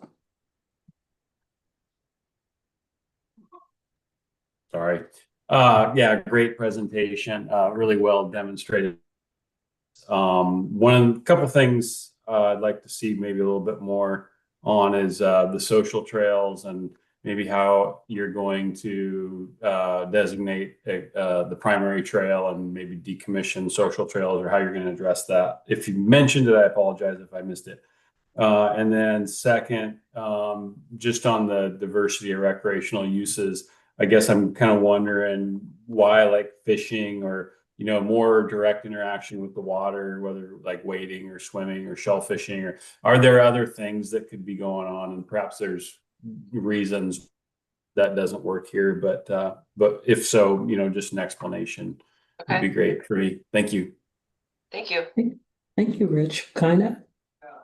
So yeah, Rich kind of covered a little bit, but in addition to the other uses, any boating use that could be provided for here, and that would be obviously probably more your local community folks, I would imagine. Is there any opportunity for a person from Anacortes to drive there and park there and take their boat off their car or whatever and be able to access this waterway? Or maybe there's lots of other places they can do that, but in addition to the tourists, what are the residents opportunities at this site that might be beyond, getting out of your car for 45 minutes? Definitely. I mean, this is a great spot to, like, on a low tide, to walk your kayak out and kayak from there. And and people is love it to run their dog off leash there. I do it as well. Yeah, so is there parking available for the local folks would be something you might address. Okay. And then back to the thousands of people that probably are at this site pretty much almost every day, I would imagine, is it seems like a really cool opportunity for a decent amount of interpretation opportunity for it's that you had the one sign, but maybe there's way more things that can be provided for interpretive. Yeah, I feel like during this practice presentation, like already Ship Harbor Boardwalk has many educational signs about the cultural significance of the Samish tribe and the wetlands. And there's a lot of signs talking to you about like the date of plants. So I think having a slide showing like all of that, like this already exists. We're just trying to add even more. Nice. Thank you very much. Any other comments or questions from team members? I know you guys get to have lunch after this, if I saw your schedule right. They do. So Nicole, slides like this one, blow up your images so they're easy to see and it's much more visible for us to see. You had a lot of slides where you had something like this on it. I would reduce the amount of text in these boxes. We want to visually, the point of the PowerPoint is for you to visually take us to the site. So we want to see people down there using the site. We want to see what the property actually looks like. What's it like on a great view day, a stormy day?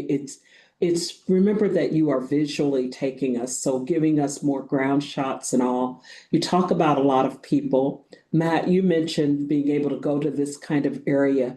So is there opportunity for people that are not using the ferry to be able to get down and walk along the boardwalk? And so when I was looking at it, I was trying to figure out, okay, so if somebody is not taking a ferry trip, is there a place where they can actually go park? Is this a much longer trail system that we're not aware of? I couldn't figure out the span of it. Like you showed this little circle area initially, and I'm trying to figure out, well, is that all there is? Or is this, a half-mile stretch or what? I'm not really sure.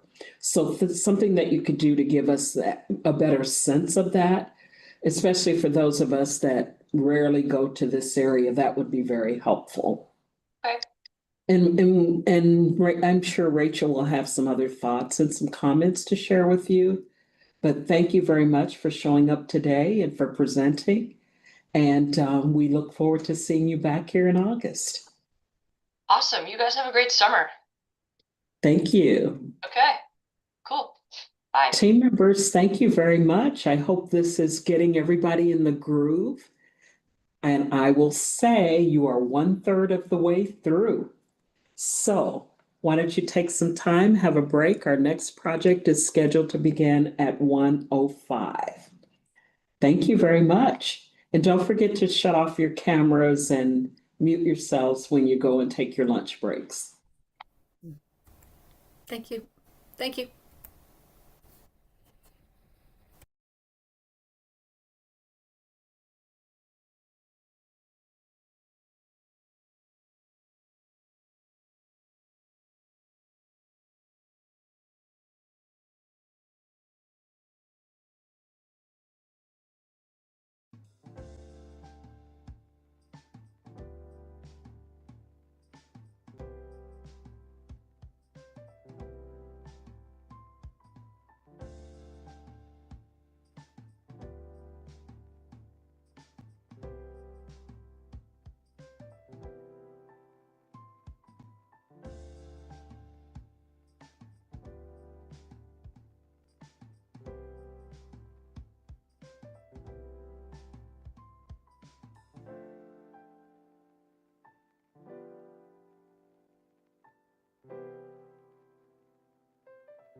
control computers now have primary control of critical vehicle functions.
Hi, Erin.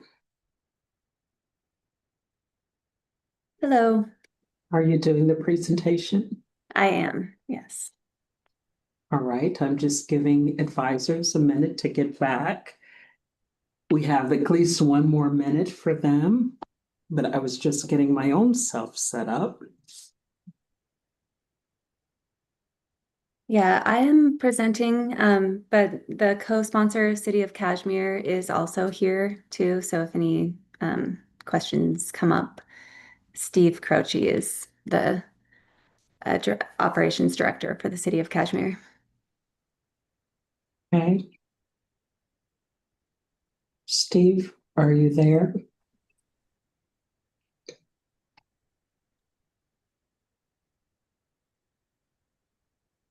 It looks like he's there. I think he's muted at the moment.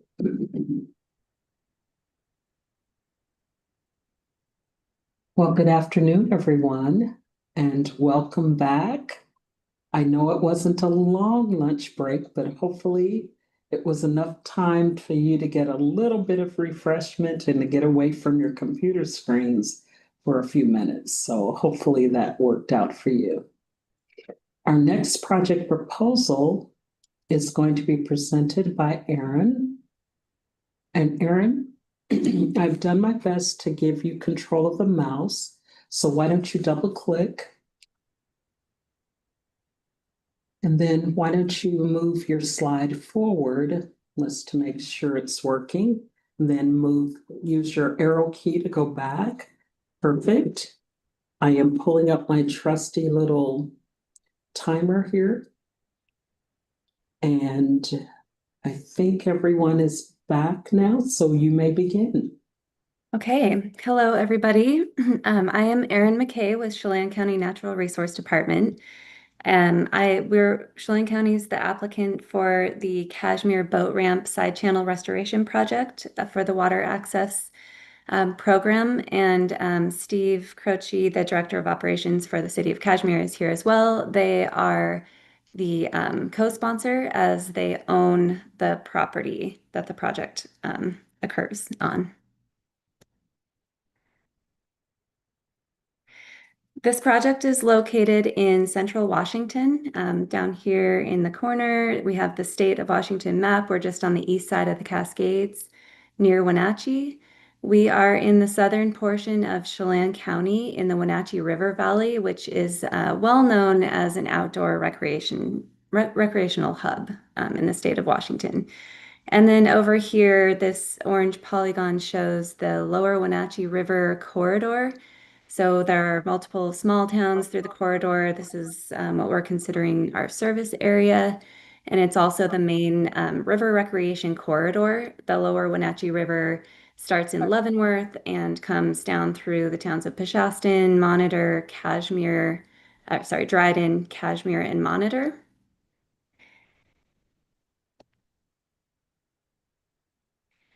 So the project need and local priorities. As I mentioned, the Kashmir boat ramp is located on Riverside Park is City of Kashmir property, and the boat ramp is located within Riverside Park. This is a development proposal, but it's really renovation and restoration of an existing recreational access point. I want to highlight that the Riverside Park and the infrastructure here can really handle a high level of use, and that is what we experience in this river access point on the Wenatchee River. This is one of only two developed river access points on the lower Wenatchee with a boat ramp that's accessible by vehicle to pull out rafts or put in and pull out rafts. The other one is in the city of Leavenworth, so that's considered kind of the main put-in point. And then this is downstream of that. And this is the main takeout point for most downstream recreational travel on the lower Wenatchee. It's the only Wenatchee River site with bathrooms, with paved parking, and with amenities nearby. There really is no other site on the Wenatchee River like this that can handle this type of use. And when I say use, this site is very highly used by both locals and visitors to the area, mostly for rafting during the spring high flow season, also kayaking and then paddleboarding, and later in the summer for tubing once the flows drop down a bit. It is upstream of here is the most popular Class 3 river whitewater reach in the state of Washington. It's known as the Wenatchee River Fun Run, and it's very popular. The site is highly used by commercial outfitters as well who run river rafting trips, and that really provides a type of outdoor recreation opportunity that people otherwise wouldn't be able to access who weren't, well versed in river safety. So this site really does provide a lot of opportunity for all types of river users. The river recreation community, including organized groups such as American Whitewater, have been expressing concern about this site for several years now and have really elevated that to the government level, and I'll explain why in the next slide. But overall, just in terms of local priorities, increased river access is really a top priority for Chelan County residents, as has been shown in recent surveys, and our updated PROS plan that's just going through the adoption process currently. And SCORP data as well shows that paddle sports continue to show an increase, a double-digit increase since 2017. So we really do expect this site to continue to be heavily utilized as we have seen in the past, and probably even more so in the future. And these photos just show the opportunities that this site provides, lots of space for the commercial outfitters and for folks to just be getting off the river there. So what is the problem here? So the problem is that the boat ramp is located within a side channel off of the main stem Wenatchee River. You can see the main stem flows out here. And the inlet to the side channel is becoming overgrown with willow, and as that willow grows in, it traps sediment, and there's aggradation happening at the inlet of the side channel that is essentially starting to cut off flows to the side channel itself, and that means also cutting off access to the boat ramp itself. So it's becoming a very difficult and dangerous boat ramp to access. This photo is taken at a flow that's pretty standard for the rafting season. It's about 5,000 CFS, which the river gets a lot higher than that. And when it is higher, you can go over the top of those willows, but it's at this flow for a long period of time in the spring and during the commercial and just recreational use season. So there's a lot of safety hazard with entanglement here. There's riparian impacts occurring as people are trying to get out in different spots and drag boats through the riparian and trample the riparian. And it's just continuing to get worse year by year. The boat ramp itself is also aging and in need of an upgrade. The exit is pretty unsafe for foot traffic. There's just a lot of slippery, loose rocks right around there. So that is also part of the project, is the renovation of the boat ramp itself. So the city of Kashmir and the county, and the county being the Natural Resource Department, we're well versed in doing river restoration projects and working in the river corridor. And we can help bring the expertise and the capacity to the city of Kashmir to help get this project moving forward. And we have worked with local stakeholders and Department of Fish and Wildlife to find a long-term solution to this issue.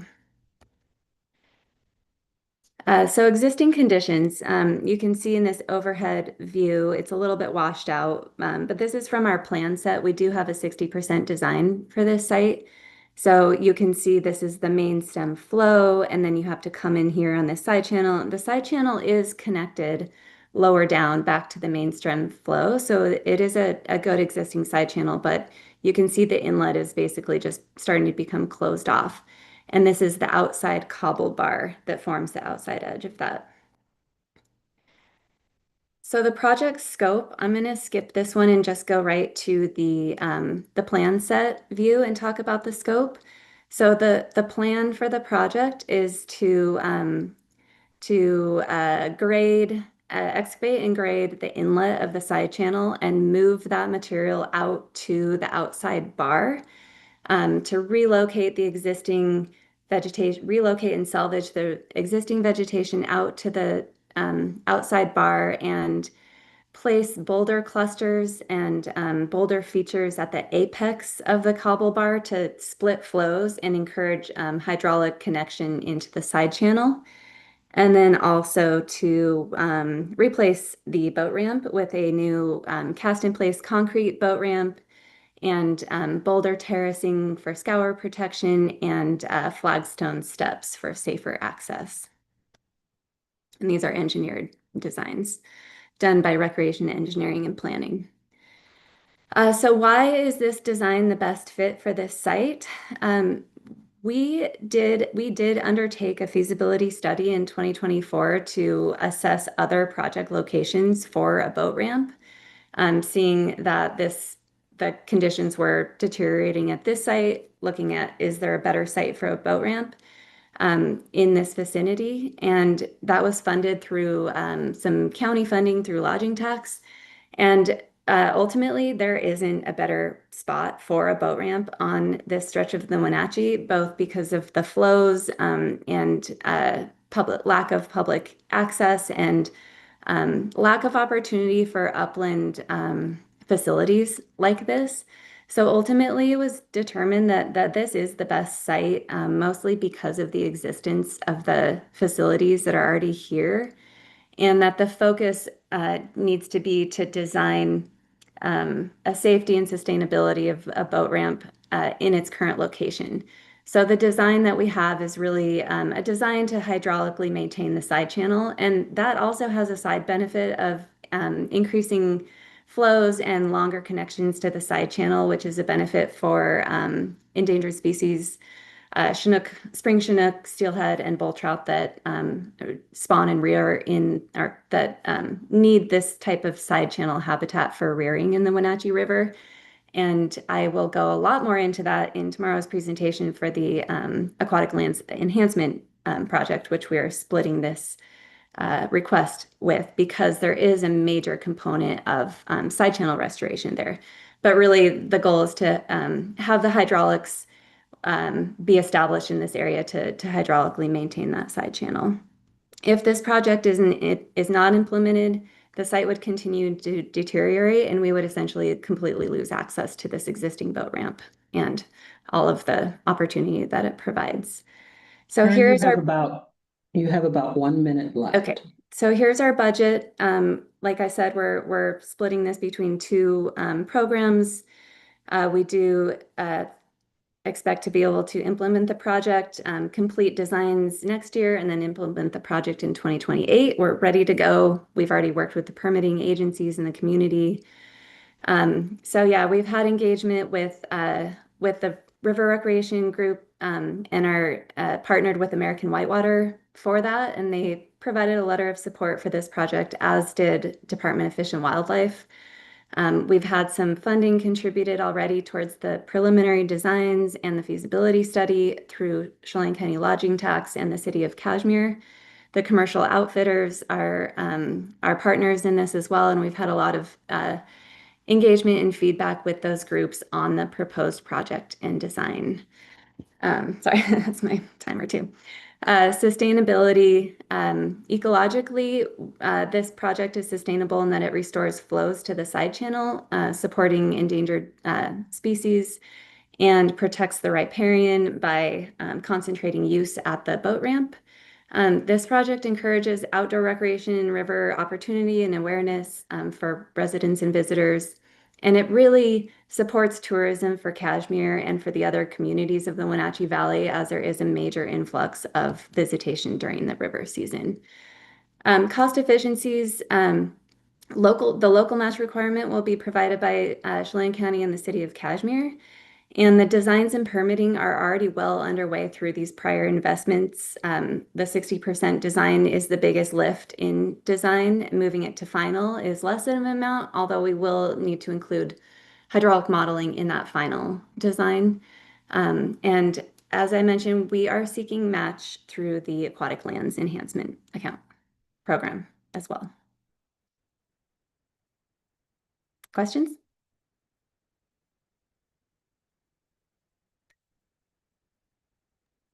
Very much, Erin.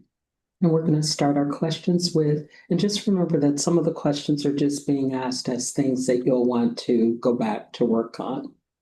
And we'll start with you, Garrett.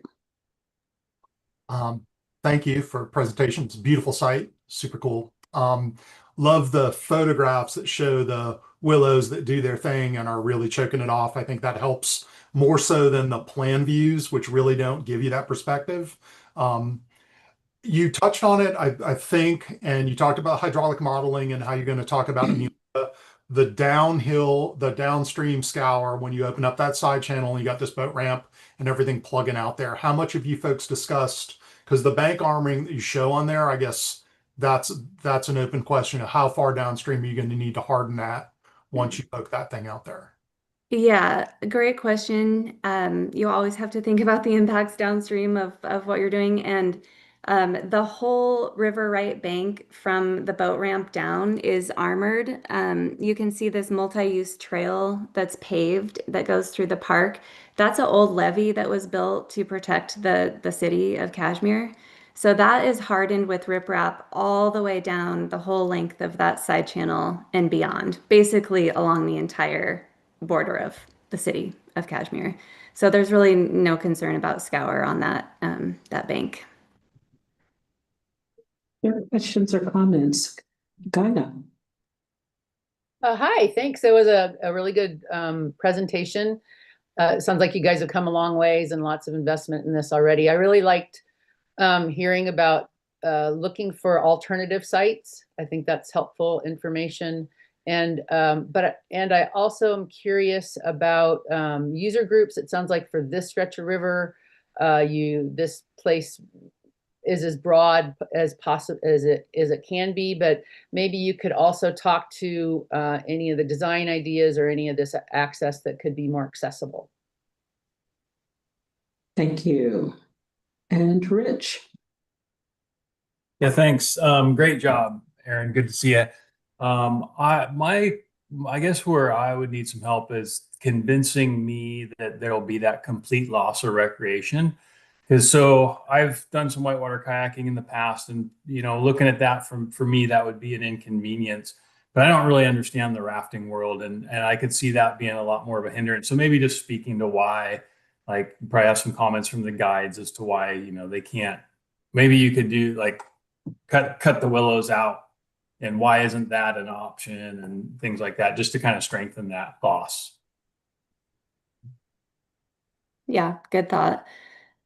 Yeah, I think Go ahead. Well, I was just, yeah, it does become unsafe for, there's families that float down on rafts. And I understand your perspective because you're a dialed river person, but 90% of the people coming in here are either on a commercial guided or on family outings. And having to get out of the boat before you're at the boat ramp is very dangerous.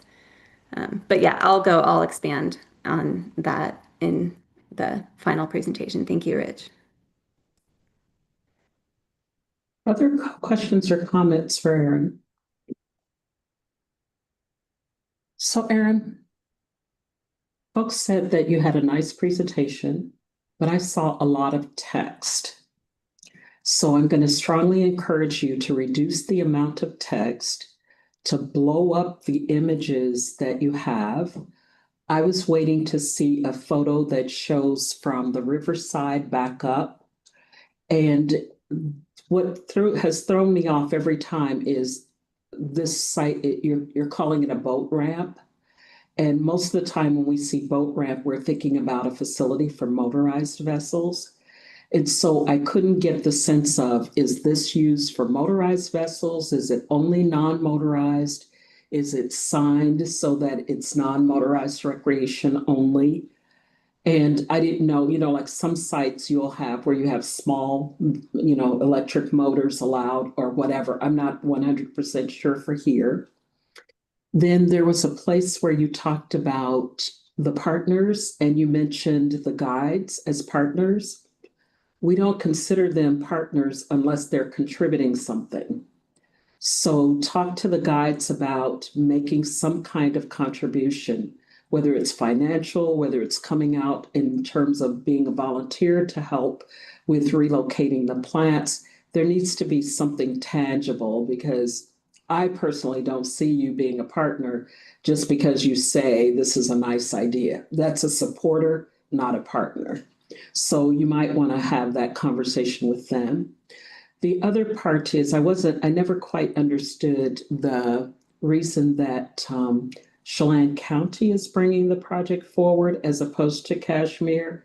And I wasn't quite sure. I know you said that it's a Kashmir site, but I wasn't sure what the relationship was. Is it that the county has the resources to help get the project through and done, or so that part I didn't understand. You also talked about where other people can go, and I'm just going to go back to a slide. For example, this aerial view right here is an excellent aerial view, but it should have filled up the whole slide. We don't limit how many images you can do, but that would have been great to be really blown up. Then you could have walked us through what's there, what the uses are, and then we could see everything a lot better with an image like that. When I looked at the maps, I know that you show this and you show Monitor and Kashmir, but you have to remember that people that are helping to review are from a lot of different places and they don't know where you are. So pulling out a little further to show Wenatchee, like a map that would show here's Wenatchee and all, where you have a little inset map, but it's okay to have a big map to show that state view and then zoom in to show it a little bit better. The other part I didn't get a sense of, I'm not really sure about the population in Kashmir. I'm not sure if this is a big destination place that people come to go rafting.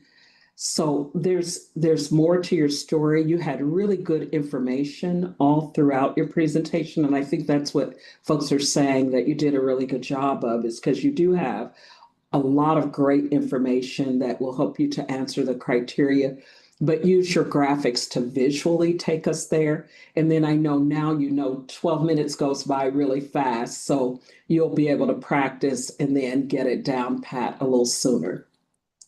And when you talk about sustainability, I was kind of looking for one is relocating the plants, but what will that do? How does that help in terms of your design? I didn't see anything laid out in terms of what the design would look like in places where you might have needed to fix things. Really, I got a good sense about stuff that needs to be restored, but I wasn't quite sure. I know that you need to do the ramp. I wasn't sure the age of it. It looked fine to me for the little tiny sliver that I saw. So that might be helpful to be able to show that. Any other comments, Sharon? Did you have something that you wanted to add? Yeah, I had just a quick question. Would that be open year round?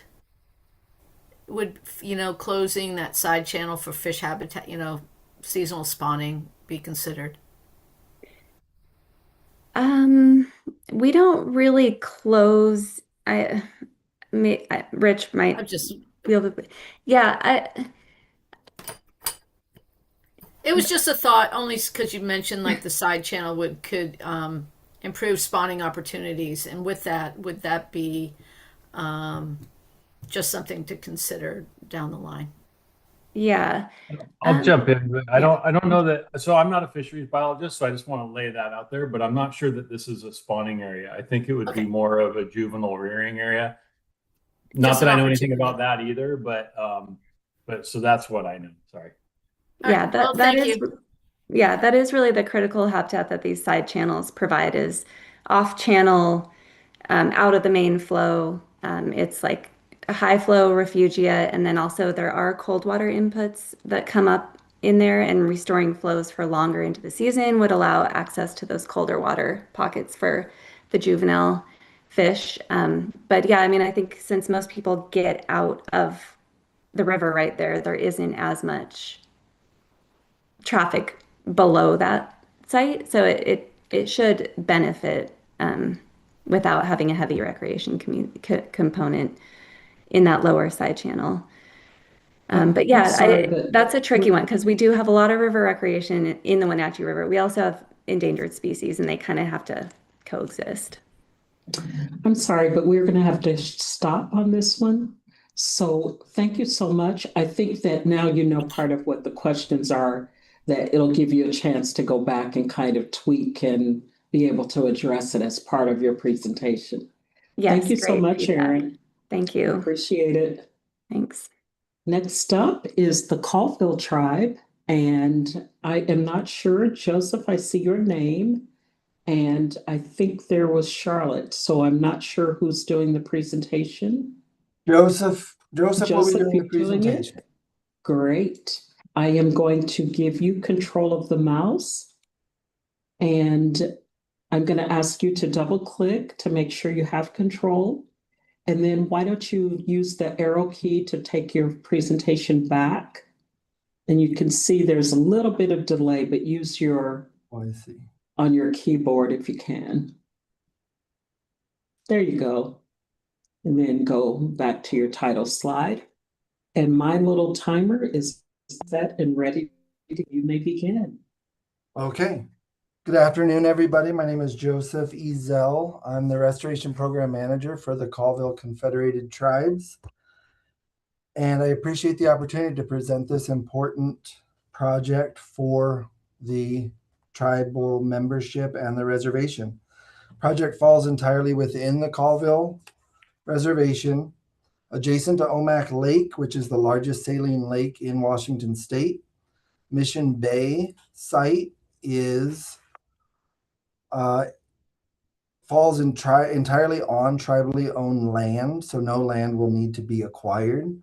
The site was the main lake access point through the mid-20th century and flooded in 2017. After a catastrophic fire in 2020, the boat ramp, shelter, and parking areas have fallen into disrepair, and the site is overrun with a Phragmites australis invasive grass species. Project goals are to revitalize the site, provide public access for non-motorized watercraft, and create additional recreational opportunities for this underserved community. Nearby Nicholson Beach is the only other formal access point on Omak Lake and is better suited for motorized boating and beach activities. Omak Lake has no other dedicated non-motorized lake access, and Mission Bay will be the only lake on the reservation with this type of facility. The community lacks a dedicated non-motorized boat launch, forcing residents to travel long distances to access safe on-water recreation. There are limited transportation facilities on the reservation, and youth, elders, people with disabilities are disproportionately affected because of that. The absence of nearby facilities restrict opportunities for physical activity, environmental education, and safe engagement with local waterways. These barriers contribute to ongoing inequalities and recreation access, leaving the community underserved. This site will be used to provide community members with non-motorized water access, fishing, recreation, and wetland education. Demand and use are anticipated to be steady over the life of the site due to a lack of comparable facilities in the area, and demand is also expected to be continuous throughout the year. The site use will fluctuate seasonally, of course, with peak demand during warmer months. The site was identified in 2017, the site was identified for revitalization after that flood I mentioned in 2017. The tribe has included this project in their 2018 10-year Parks and Rec plan, and the project is also prioritized as phase 3 of a multi-year project. Phases 1 and 2 are already funded, and they are to demo the structures, restore the wetlands, treat the Phragmites australis, and, and to be in preparation for this being phase 3. Finally, for this slide, cultural resources adjacent to Pascal Sherman Indian School. We intend to work with their science class. They have expressed interest in making sure that they're part of the reestablishment of Indian hemp, tules, red willow, other species of tribal importance.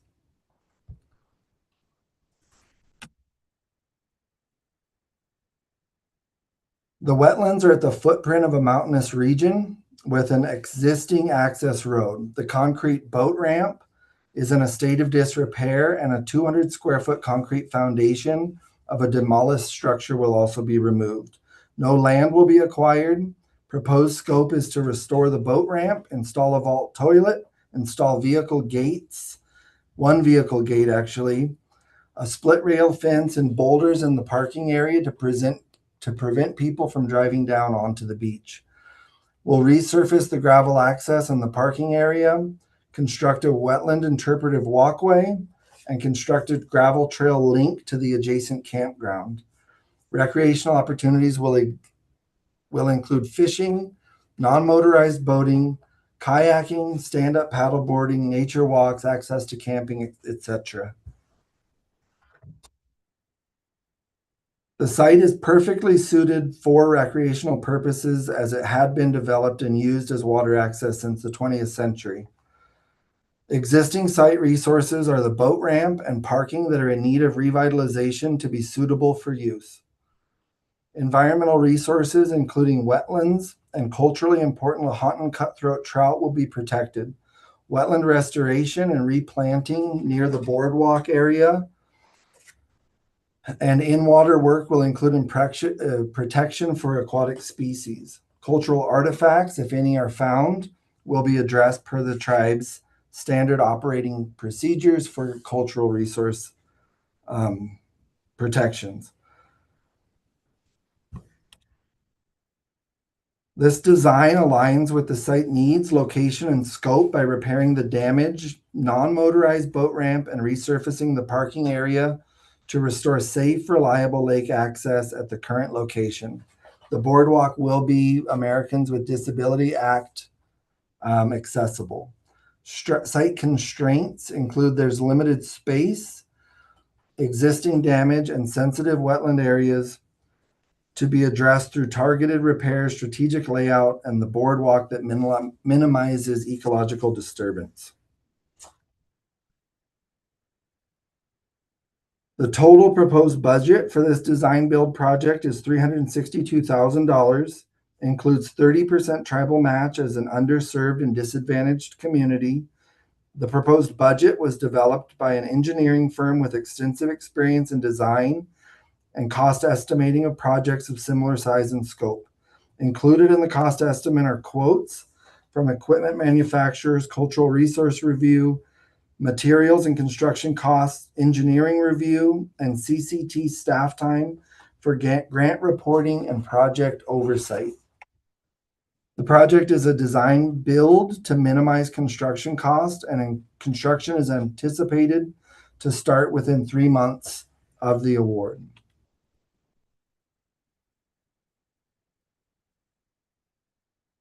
The population out here is primarily underserved and disadvantaged tribal members, and the community has requested restoration of this site. The communication has primarily been through conversations with tribal departments, tribal members, and the tribal council. Conversation with the tribal community and the tribe, we heard that there is a strong need to return the site to its former functionality and that a toilet was highly desired. Community members who wanted to see the wetlands restored with a boardwalk to enjoy the wetlands without impacting them. Our engagement thus far from the Department of Environmental Trust includes numerous tribal and non-tribal partners, including the Okanagan Noxious Weed Board, Pascal Sherman Indian School, Tribal Parks and Recreation, the Tribal Council, Okanagan Conservation District, and the Tribal Department of Fish and Wildlife. These partnerships supported the approach to the related wetland restoration phases, which was critical in the presentation of this redevelopment phase. Nearby Pascal Sherman Indian School students will play an instrumental volunteer role in planting natives on the site for the use in cultural educational courses. Sustainability-wise, the repair of the damaged boat ramp rather than entire replacement is proposed, and the project will have a passive design, no consumption of natural resources or energy. The disturbed wetlands will be restored with native vegetation. Motorized watercraft will be prohibited, which will minimize pollution. The reuse of existing concrete for aggregate resurfacing will minimize materials transportation and production. The boardwalk and fencing will prevent access damage to the wetland. It also provides a serene gathering space for lake access and the public to enjoy the natural environment and view. Diversity of recreational uses. Non-motorized watercraft will be the only access in the area, as I said before. There will be increased access to nearby campsites and the boardwalk for viewing and strolling, increased swimming opportunities, and fishing opportunities. Cost efficiencies include doing this as a phased approach. The Bureau of Indian Affairs has paid for phase 1, ecosystem recreation and recreational activity is $100,000 from BIA. Phase 2 was the Terry Huseman Shoreline Fund for $97,500. And Pascal Sherman Indian School students will provide volunteer services to plant native plants purchased with these funds. And that gets us to Q&A.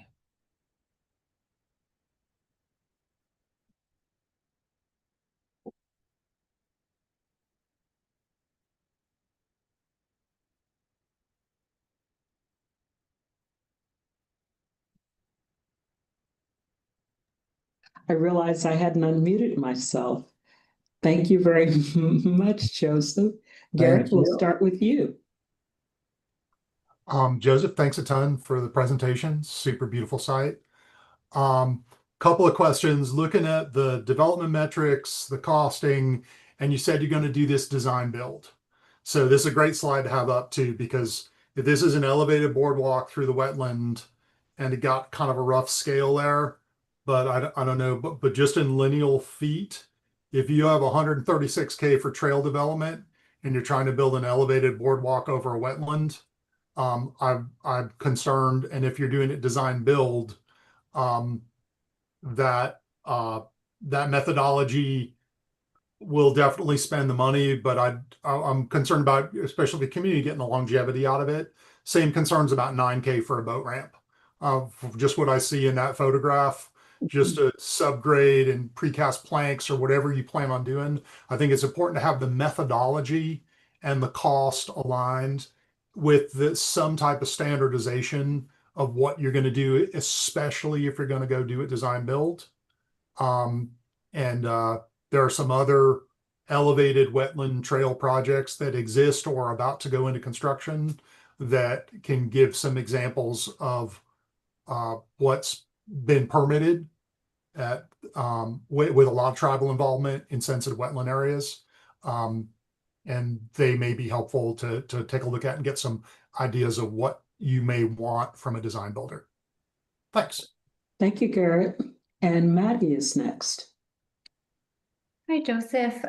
Thank you again for this presentation. I really see where you're going with this, and I just kind of wanted to build on what Garrett was saying, because you are doing a lot of in-water work here in a very sensitive area. I'm not fully aware of how tribal permitting kind of differs from state and local agencies, but Especially with design build projects, those can be a little tricky to permit at the same time because those agencies really want to see what exactly you're doing. And with the long lead times, sometimes that doesn't fit super well with design build since that's kind of usually more of an accelerated process. So kind of just seeing how you guys have thought through that and any conversations you had about the feasibility of doing this much work in a sensitive area would help strengthen your presentation. Okay, thank you. Thank you. Thank you, Maddie. Kim is next. Hey, that was a great presentation. Thank you. Just a couple comments on things. I think when you talk about the closest nearby recreation for the tribe, I think it'd be nice to have a zoom out image of how far that is from this site, or what surrounding towns and usage would be like, so that kind of gives a little bit more impact about distance wise for travel for recreation. And then I guess this is also a good slide to bring up because you mentioned phase 1 was demolition, right? And then phase 2 was something else, and then this is phase 3. I think it would be nice if you still have those images of what was the previous phase 1 look like prior to any demolition, and what was phase 2 look like, and then this is phase 3. And with phase 3, I think there's some that are new amenities versus renovation and improvements. If you could call it out in here, like for example, existing foundation to be demolished, what's going to be replacing that? Well, boardwalk looks pretty obvious, it's gonna be new, but like fencing's gonna be new. Boat launch is that looks like a renovation versus a new amenity. So kind of nice to see new versus replacing or repairing. Okay, Thank you, Kim. thank you. Gina, you're next. Thank you, Joseph. This site looks so perfect for uses by families, by people with all kinds of different mobilities and whatnot. And I just wonder if you guys might consider a fishing platform that would allow for folks to actually get out, then they wouldn't be right on the shore, as another amenity that would be could be a really a nice value add. Thank you. That's a great suggestion. Thank you. And Rich is next. Yeah, just a few things. Great job, cool place. I'd love to see it. Is just clarify if it's open to the public. I assume that it is. The parking area capacity is kind of hard to tell. I know you got the scale bar on the map, but maybe if you could just describe how many vehicles that would support, would be helpful. You mentioned the Phragmites restoration work, maybe pointing out on the map where that's occurring. I think I can tell from the image what it is. We deal with it a lot. And let's see. The scope map is cool, but I wonder if it wouldn't be, if it was zoomed out and what you have here is like an inset of that, so you can kind of see the details and the big picture at the same time. That's all I got. Thanks so much. Yeah. Thanks, Rich. And Tanya. Yeah, thanks, Joseph. This looks like a really good project. It mentioned a couple of things. One was the school and getting the school involved. And I didn't know, it wasn't clear if the school is somewhere really close by, like adjacent. So maybe on one of your maps showing, zoomed out where some of those things that you're mentioning are. And then the other thing you mentioned were campsites. And I don't know if their campsites are existing or if that's part of a later phase or what, but maybe showing either in a conceptual site plan or in one of your zoomed out ones if they're already existing where those are at. Okay. And Rich. Sorry, I forgot one thing. No, that's okay. The pedestrian path too, like just I might have missed it. I'm not sure what that went to or what the purpose of it was. So okay. The path actually is that red zigzag, and the campsites are up there on that flat above the red pedestrian path. But we can make that more clear for sure. So, Joseph, that makes it sound like that the recreation area is actually a much larger area. And I think that gets to what one of the comments was, that we couldn't quite tell. It's like you need it. The other part is, like here, you've got a map that shows the reservation boundaries or the county boundaries, but what we were looking for is where do most of the people that are going to come here, where are they living? Okay. And not totally understanding where how close one thing is to another. That would be helpful to give people a better sense of, hey, we get a ton of people coming from this area. What's the use now? What, how many people are you getting there? What's limiting?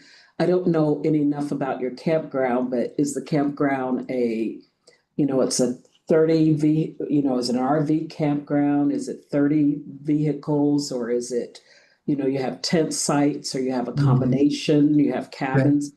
There's a lot that we don't know to help understand. And I think probably somebody was right. We have no idea how many parking spaces there are, how much use you can get. You did explain that these are more like car top boats, so it's small boats. But the boardwalk concerned me because I was trying to figure out, can you actually build that? And are there no permits required? Because it says in here, no permits. And so it seems like there's some kind of regulatory things that might be required. So that raised questions for us as well. Okay. And you might just take a couple more ground shots to show. I mean, it would be kind of nice to see what the camping area is like. I was trying to figure out, are there play structures around here? What is it that families are doing? It's nice for walking. Are they coming here to go? I don't know what all the recreation is that happens here. It sounds like a lot. And when you were talking, you came to this slide and you sat on this slide for a very long time. And things that you were explaining, I would like, well, where's the map? Where's the visuals? What does the school look like? How many students? How far away is it? You talked about the plan. Oftentimes people will throw up a cover of their plan, or they've got pictures from their meetings where people came together to talk about what they were going to, what they wanted to see at a site. So I think you have an opportunity here. And my suggestion is just get with your grant manager and talk it through a little bit. And they could also show you some other presentations that might give you, oh, yeah, I can do a map like this, or I can grab a Google Earth site and zoom in or pull out or whatever it is you need to do. So, okay. Thank you so much for taking time to come and show us your project. Awesome feedback. Thank you all very much. That was amazing. Thank you. We look forward to seeing you in August. Thanks much. Bye. Team members, we are going to stay on the east side of the state. And our next project proposal is from Spokane County area. And I think it's the city of Spokane. You bet it is, Marguerite. That's a good thing. How are you? Good, doing well. How are you? I am doing just fine. All right. Since you are ready to go, I am going to be gracious enough to give you control. So why don't you double click and then use your arrow keys to go back. You might have to double click your mouse first to make sure. Yeah, now use your arrow keys to go back. Okay, yeah, I think we got it now. Okay. You're almost there. Man, I really got excited there. Okay. I have my trusty little timer here, so you may begin. All right. Well, thank you, everybody. My name is Nick Hammett. I'm with the City of Spokane Parks and Recreation Division, here to present the Iron Bridge River Gateway project. This project goal is to develop one new non-motorized recreational water access point to the Spokane River within the Spokane's University District. This would significantly enhance river access upstream of the Spokane Falls.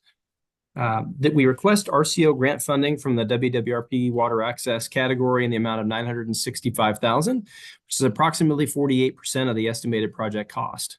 Additional grant funds are being requested through the ALEA program, and remaining matching funds are being appropriated through local capital dollars.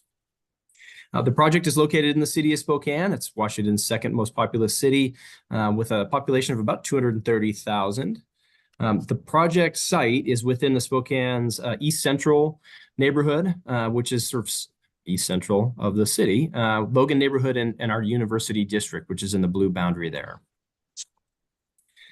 Now, this site is intended to become part of the Spokane River Water Trail, which is currently comprised of 29 boat access points along approximately 111 miles of the Spokane River.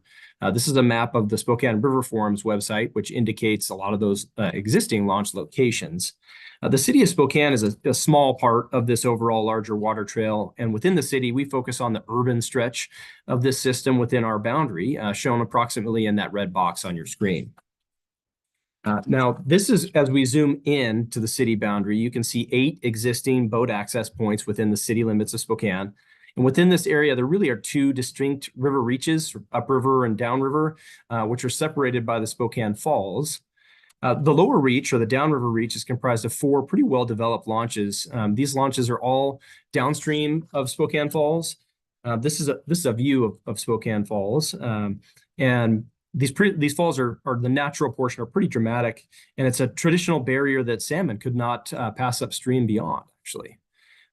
Just below this, or downriver of this, is the Monroe Street Dam facility, which further disconnects the sort of lower and upper reaches of the Spokane River and creates a distinct character within each reach of the river. The lower reach is characterized by sort of high volume urban waterfalls and whitewater rapids, with rapids forming at flows even above 10,000 CFS. So this lower reach is great water for rafting and fishing, for rainbow and reds. As you can see here, the lower reach has received substantial investment in boat launches, with 4 new launches in the last decade, mostly for canoe, kayak, rafting, and drift boats. Now, as you look at the lower reach, which is pretty well developed and accesses that whitewater, the upper reach, which is above the Spokane Falls, has an additional 4 launches as well in various conditions. And it's received significantly less investment than the lower reach. The project site is actually located in this upper reach by the green dot there on your river, or excuse me, on your map. The upper reach is characterized by relatively calm, flat water suitable for leisure and recreational paddling. This image is a short paddle from downstream of the proposed access point. Riverbank locations on this upper reach are almost all previously disturbed. Many of them are overgrown with non-native vegetation or eroding due to social river access or just their slope. It's a very urban condition in this area. This is an example of one of the existing boat launches on this reach above Spokane Falls. This is the last point you can take your boat out before you encounter the falls or the dam facility there, which you don't want to encounter. So this is another view at that same access point from the adjacent Centennial Trail. If you go all the way to the uppermost portion of the upper reach, due to its close proximity to an active hydroelectric facility and an airport facility, this access is actually often closed to the public for dam safety and for airport operation, and it does not provide reliable public access. Even though it's there, it's maddening you can't get on it.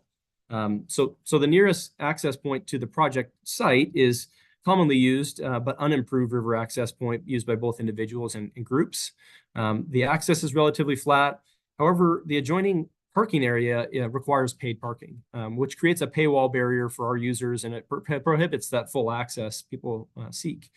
Though the amount of use in this location clearly shows a need for water access on this stretch of the river.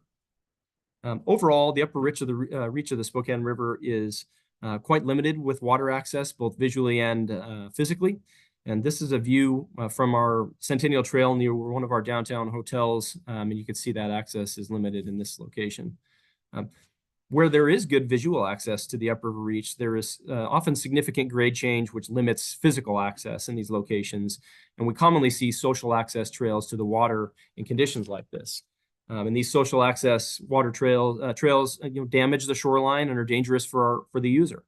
They do continue to illustrate the public desire to access the water in this area.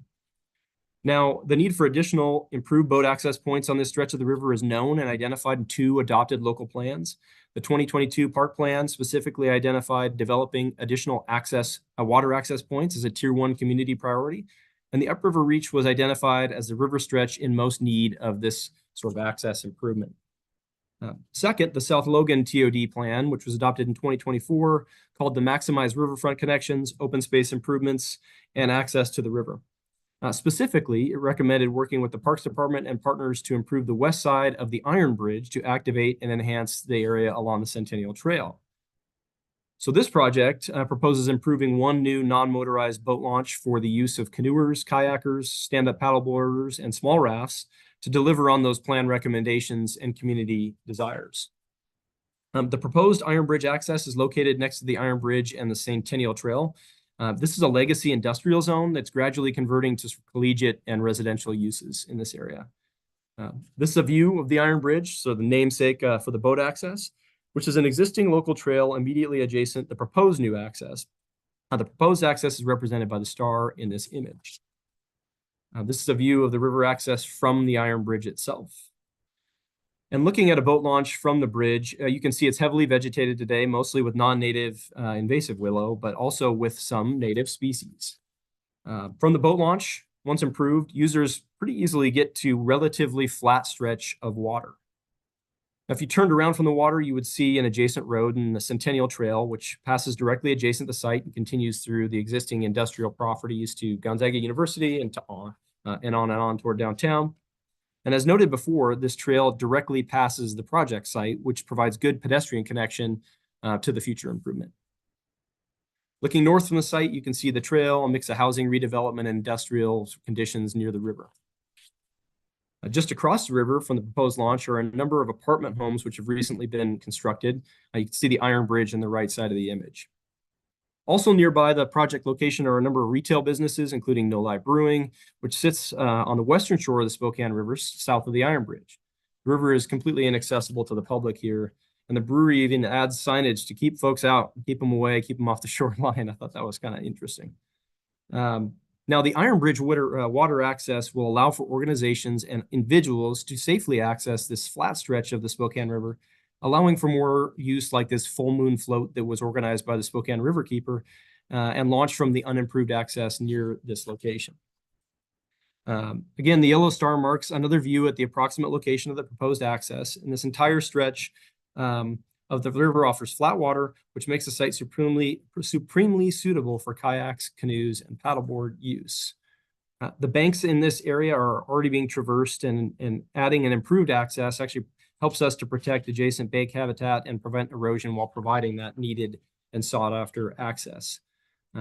It's near locations such as businesses, which offer opportunities for river users to pull out of the river at this point for food and drink. Now, regarding the design, first and foremost, this project proposes a 15-foot wide access ramp graded to a slope of approximately 11%, with a secondary meandering ADA accessible trail graded to a comfortable 5% slope. That's sort of the red arrow on the side here. The primary ramp is gated to limit vehicular back down access to authorized vendors and providers, but still allow for the easy carry of boats from nearby parking. Second, the project disconnects Superior Avenue, which is a low volume local access street, and creates two cul-de-sacs, which approximately 18 stalls of parking, including several parking locations for trailers. The change enhances parking capacity while reducing vehicular speed and improving pedestrian environment by eliminating that conflict with any sort of through traffic that happens today. Third, the project connection actually enhances the connection to the Centennial Trail and the Iron Bridge Trail, which enhances connectivity to nearby apartment homes and regional trail system. It also provides a dedicated pedestrian trail access across Superior Avenue, so you're not battling with cars there. The project removes non-native invasive vegetation and replaces that vegetation with suitable endemic plantings as recommended by the project biologist. The highlighted areas in red indicate areas of landscape enhancement as a part of the work. Now, the city has worked with professional landscape architects to biologists and our park planning group to generate the project costs. The budget includes both construction costs and soft costs. Project design and costs also include agency comments from shoreline conditional use permit process, further increasing our cost accuracy. So if grant funding is awarded, we expect the project to be bid ready by the end of 2027 and begin construction sometime in the spring of 2028. Now, after an extremely successful Riverfront Park bond implementation project in Spokane's downtown a few years back, Parks has recently completed a new extensive public outreach process for an updated park plan. Recognizing the need to improve park service throughout the city, we asked community at large to weigh in on their priorities and connected with over 5,300 citizens through 26 plus engagement events in 7 different languages using online mapping, conventional open houses, neighborhood meetings, pop-up events. And the process won the Community Involvement Award from the Washington chapter of the APA. The resulting plan from all of that identified developing additional water access points as a first-tier community priority for investment in our park system. So that's why we're here. Since the completion of that larger plan, the River Forum, the Spokane River Forum and City Parks have several community meetings and numerous stakeholder meetings that we've used to develop this project. Through these meetings, the community informed both program elements within the project and the physical location of those elements, yielding the current plan, which I think is on the last slide that I can't back to. We have also begun initial consultation with the Spokane Tribe of Indians and ecology. Now, in response to community desire and need, the project was initiated by the Spokane River Forum and is also being collaboratively implemented by the Spokane River Forum, University District, and Spokane Parks. It is also supported by Avista Utilities, Spokane River Forum, the Logan Neighborhood Council, Gonzaga University, and numerous citizen groups. Now, regarding sustainability, our team biologist, Haley Aldrich, has thoroughly evaluated the site, noting the need for removal of invasive species and replanting with native species in close proximity to the launch, which is included as a part of the project. Additionally, this reach of the river is accessed in numerous locations not suited for improved access. So timer's going off, resulting in significant damage to this shoreline. Now, by providing improved access, the nearby social access points can be decommissioned and restored. Regarding social and economic sustainability, there are a number of retail businesses, hotels, and restaurants which are within a 5 to 15-minute paddle of this location. And it is common for users to paddle for a bit and then grab some food. So the launch enhances infrastructure to support water recreation in these businesses. I'm just about done here. The boat access point provides excellent access for a number of non-motorized watercraft, canoe, kayak, paddleboard being the specific pieces of equipment, and rafts for pleasure paddles, fishing, and water tourism. The improvement will open views to the nearby Centennial Hotel and Iron Bridge Trail, and will allow for picnicking near the adjacent roadway. To date, the River Forum and the University District have funded all design work and environmental study for the project, totaling approximately $50,000. This is due to an existing partnership between the River Forum, University District, and Parks, and is also an ongoing program of investment in opening community access to the river. So we're hoping this is our next iteration of that partnership. And to summarize, the citizens of Spokane have long desired to access their river more fully. And over the past decade, Spokane Parks and our partners have made great progress to improve this access. While that access is excellent on the lower reach of the river, the upper reach is in significant need of access improvement. Local funds have been secured, and with the grant funding provided by RCO, we look forward to delivering this water access improvement to our community. So sorry for going a little long there, but I'm finished. Thank you, Nick. We're going to start with Matt and then Maddie. Yeah, so Nick, you have a great presentation style. I listened to the whole thing and understood everything you were saying. So congratulations on that. So if I'm understanding this correctly, the lower reach is a rougher section of river. Is that right? Yeah, that's correct. And so on the upper reach, is there another spot where someone with limited mobility, or maybe is there another spot on the upper reach where someone can easily get something in the water and then use the water there? Yeah, so there's the Avista Upriver Park here, which is the third dot from the right. Actually, the best location to get in the river on the upriver stretch is actually, it says below Upriver Dam, second for the right. And that was that image I showed earlier where it's been largely closed to the public.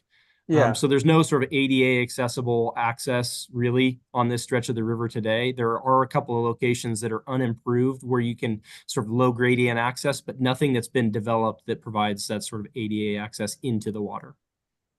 Okay, so where I'm going with this, I have two thoughts. One is that I would really like to see highlighted that this is a truly unique and rare access point as compared to all the other ones on the river. Because if someone has sore ankles and a sore back and it's hard for them to walk down a rough bank and they just want to paddle on flat water, this is going to be the only place for them to get and do that. I would highlight that. And then this is my opinion, and other people might disagree with me, but there's a slide early in the presentation where you show all the accesses all up and down the Spokane River. There's like dozens of them or something like that. I don't know. I think maybe that slide hurts the efforts. I think I would focus on, we're in the upper reach. There's not very many up here, but to show a whole bunch of river accesses, I don't think does justice to the story you're trying to tell, which is this is a unique access point for a unique user type. So Matt, were you talking about something similar to this one? There's one earlier where there's a bunch of red or green flags all up and that one. Yeah. I appreciate that, Matt. I think that part of why he's showing this is part of what we ask about is trying to understand what the opportunities are within that area. So you're right. This makes it look like a lot. So I appreciated where you were giving the overall. This was very helpful to me to understand that we're talking about 111 river miles that is being included in this plan. And it does look like a lot. I mean, 29 boat access sites.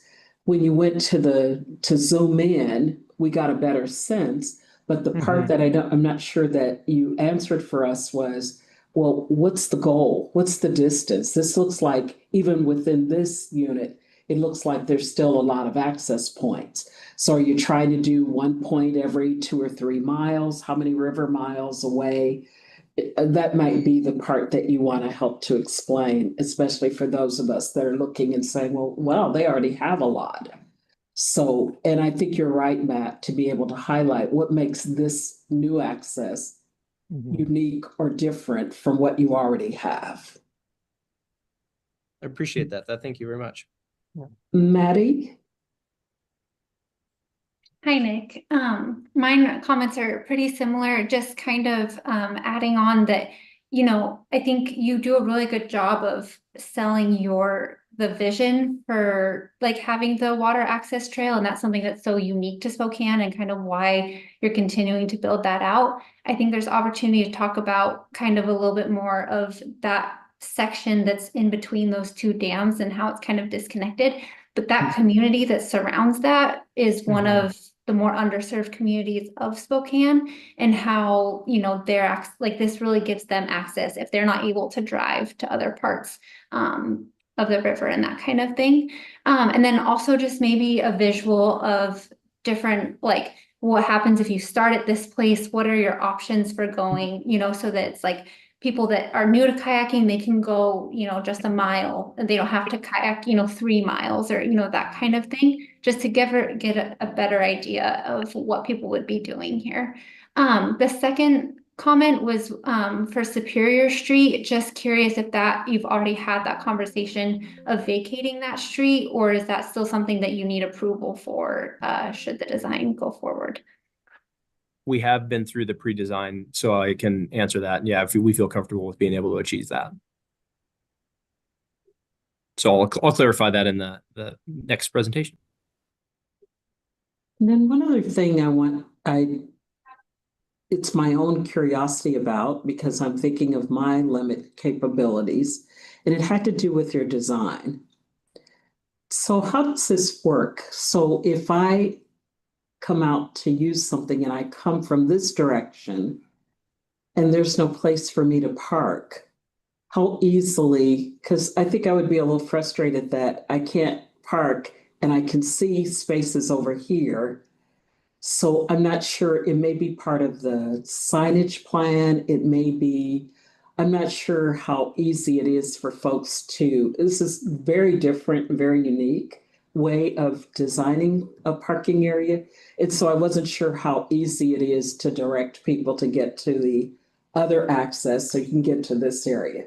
So I think you kind of understand, and that might be something that you want to clarify. Like you were clear about which ways you walk, but then I was trying to think, well, how many blocks do I have to go to get around to the other side? Is it a one-way street and I can't go the way I want to go? So you might want to help clarify for us. And it could be from just pulling out a graphic similar to this, but going back a little further to be able to show it's 2 blocks around, or we've got signage plan that's going to make it easy for people to get from point A to point B. Rich, it looks like I overlooked you might have a question or comment. Yeah, thanks. No, I just popped my hand up. Just I thought there'd be time to get in a couple more. So just the way my brain works, so take this with a grain of salt. But when I see a lot of pictures, and they're not like I guess I want to see pictures of the project area, but maps of the general layout of things. So when I see photos of areas that aren't the project area, I start to get confused as to what the project area actually is. So that's just something to think about, like to try to make it clear what's what. And then with the ramp, the photos make it look like a really steep bank, and you had mentioned ADA accessibility with a 5% slope. I know there's LiDAR out there readily available. I don't know if you've done any, like it would be kind of cool to see an image that would just show that that's possible without a tremendous amount of embankment modification. So yeah, I think that's all I had. Thank you. Good job. Thanks. Any last comments? Well, thanks, everybody. Thank you, Nick. We look forward to seeing you again in August. And thanks for having me. You get to take a little bit of a break. Our next project starts up. We'll give you 10 minutes, and then we'll start at 2:25 if that works for everybody. Just a few minutes to get your eyes off of the computer for a second. And then we'll start up again soon. Thank you.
Are you doing this presentation? I am. All right. Well, I am going to give the remote control over to you so we can get ready. Team members are coming and rejoining us. So I'm going to ask you to double click and make sure you have control. Right. Can I do a test? And then why don't you try moving forward and then backwards with your arrow key? There you go. There you are. Good deal. Team members, welcome back from your short break. Appreciate you coming back. And we are coming to the east side of the state. And we will ask Allie to get started. Well, thank you. My name is Allie Busich. I am the Executive Director of Peninsula Metropolitan Park District. We manage over 650 acres of parkland property within our district, and we evaluate potential property acquisitions on an ongoing basis. This grant application seeks funding for the acquisition of the Hallstrom property, a 14.48 acre undeveloped waterfront parcel on Colvos Passage in Gig Harbor. The primary goal of this project is to secure a new public park that provides high quality water access for the community. The property has been privately owned and used for informal recreational purposes by the same family for generations and remains largely untouched today. The site includes over 350 feet of direct beach frontage with abundant wildlife and opportunities for beach exploration, human-powered watercraft, and fishing. The upland portion of the property is forested and largely undisturbed, offering opportunities for things like hiking, nature viewing, picnicking, and future trail development. Together, the upland and shoreline environments support a wide range of passive recreation opportunities and provide educational and stewardship opportunities as well for children, adults, families, and community partners.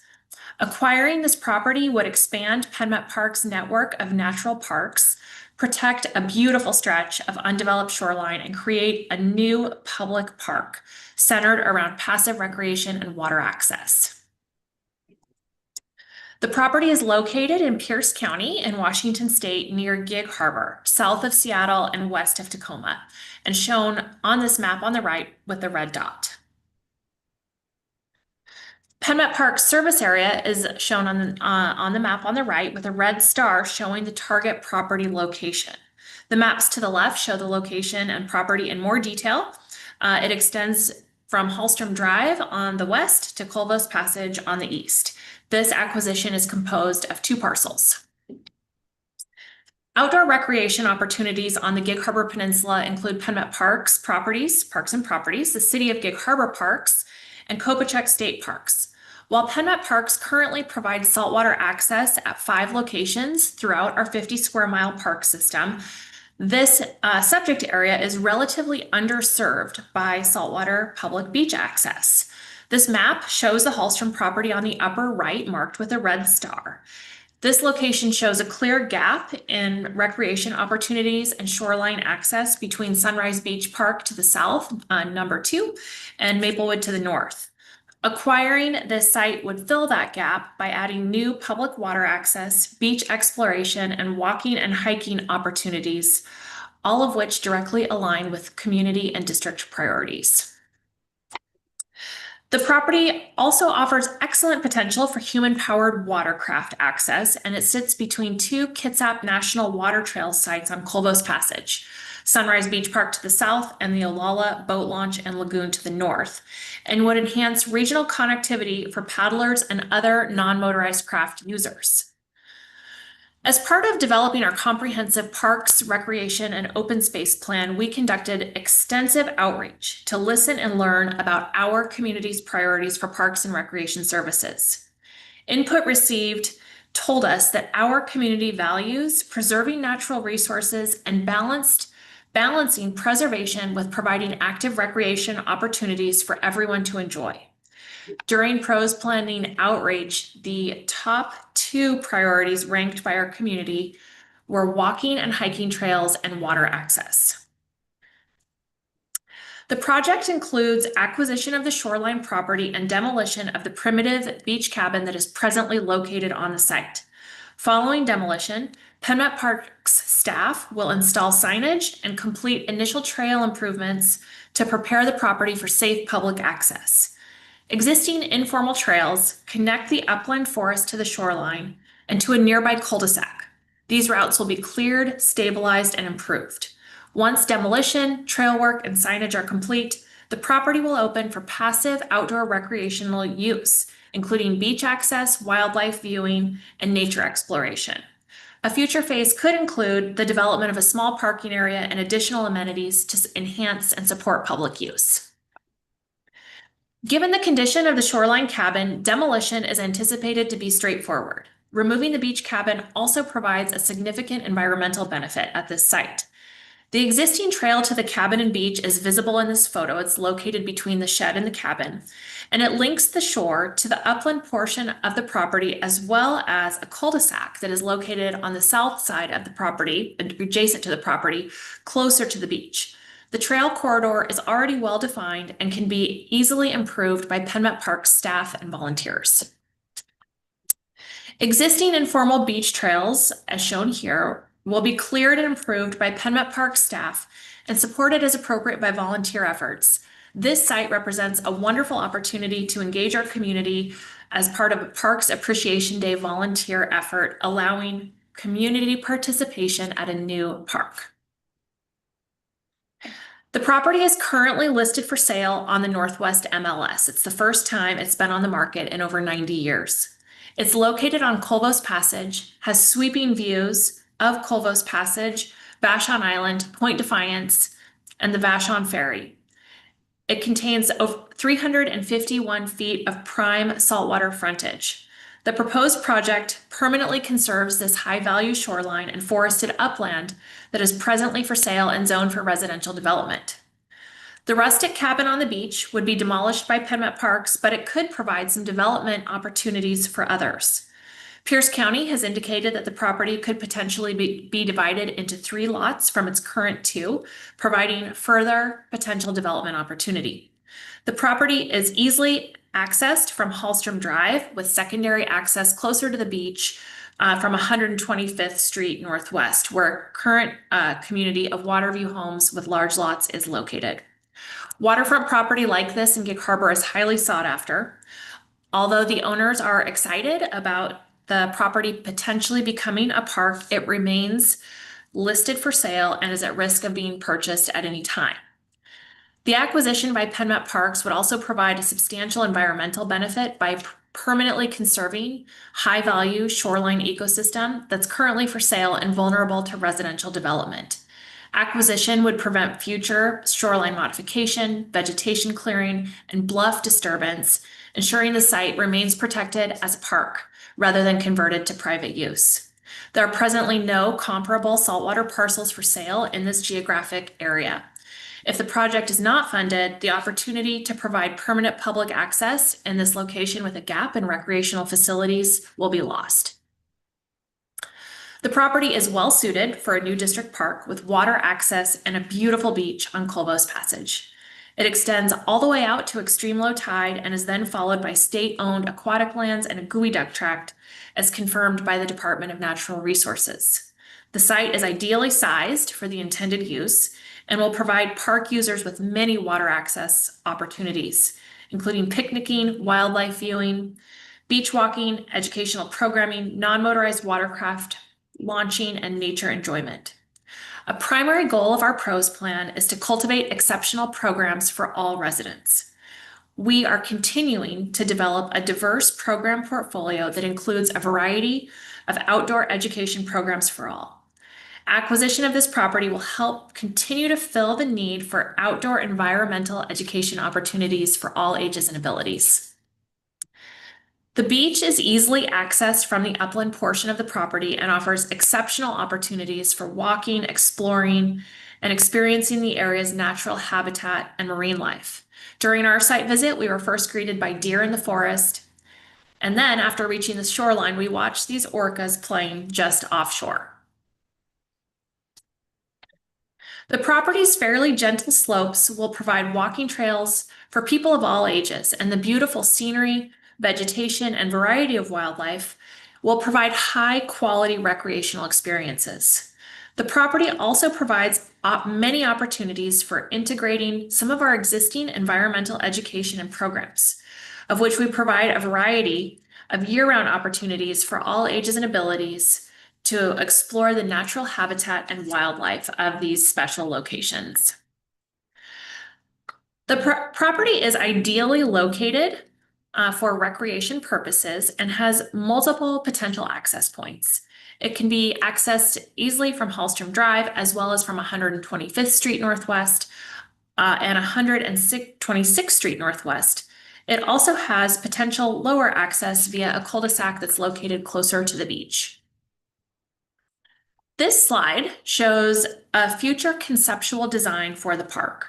Although the parking area and amenities aren't part of this acquisition project, the drawing shows how the site could be enhanced while maintaining its natural features in the future.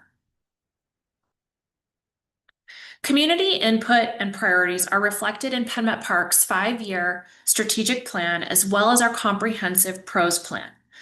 Multiple outreach methods were used to generate community input when developing these plans, including presentations to the Board of Park Commissioners, user focus group sessions, stakeholder interviews, public open houses, and a community-wide statistically valid survey. Ongoing engagement throughout the planning process was also available through a customized, ADA accessible, and multilingual website. Survey data was weighted by age and ethnicity within the district to help ensure appropriate representation of residents across different demographics in the sample. Using U.S. Census Bureau data, the population, age, and race distributions in the total sample were adjusted to match the actual population profile of the district more closely. Community input received during the PROS planning process clearly demonstrated a strong desire for additional waterfront access and expanded walking and hiking opportunities. In response, Penmet Parks established a dedicated property acquisition fund within our capital facilities plan, ensuring our annual appropriations that position the district to act on strategic opportunities such as this one. We've received many letters of support for acquisition of this waterfront property to provide public access, including from local government, state legislature, and conservation organizations. There is strong support, including the City of Gig Harbor, Great Peninsula Conservancy, Pierce Conservation District, Harbor Wild Watch, Washington State 26 Legislative District, Peninsula School District, Visit Gig Harbor, Pierce County, Gig Harbor Chamber of Commerce, and Visit Tacoma Pierce County. We work closely with our partnerships, strategic partners. Strengthening strategic partnerships is a goal of the Park District.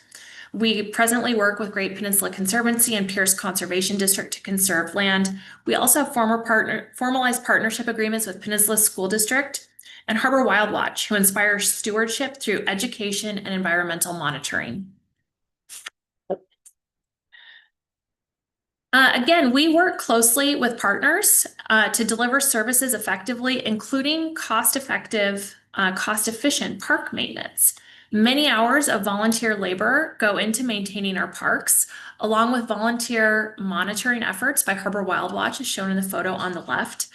Penmet Parks maintenance staff and volunteers can provide cost-efficient, cost-effective development of the acquisition property by installing signage and clearing trails in lieu of contracting this work.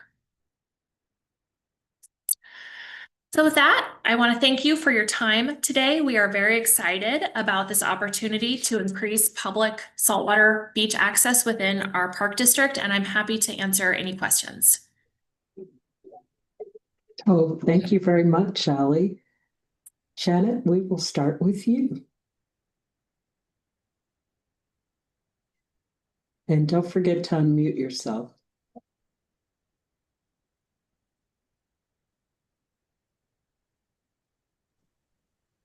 Sorry about that. That was a great presentation. Two very short questions. What's the grade like from the road down? Because I know that some of the grades around there are steep.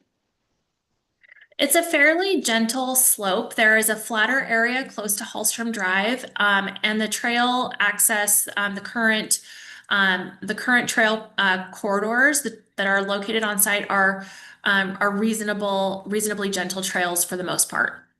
Great. And then the second question, very briefly, is if maybe you could mention whether you were in your next iteration of this presentation, whether you're going to join up with the Kitsap National Water Trails that are above and below it?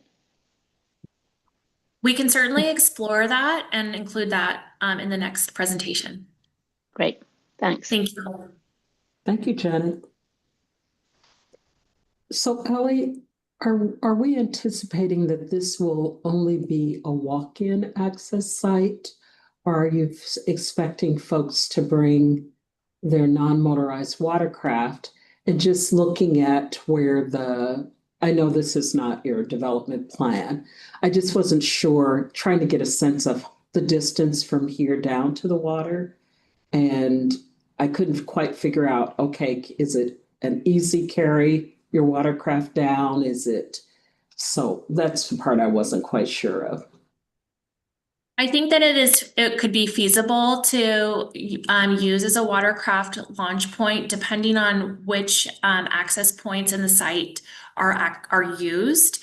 That's going to affect the length of travel with a human powered craft, and so that's something we can continue to explore. And I also think in the future, as we potentially provide parking and improve trails, that could present another opportunity to help enhance that access.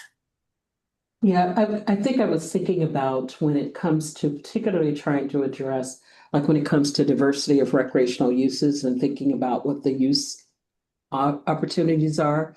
And Janet just mentioned whether or not this would be part of a water trail system.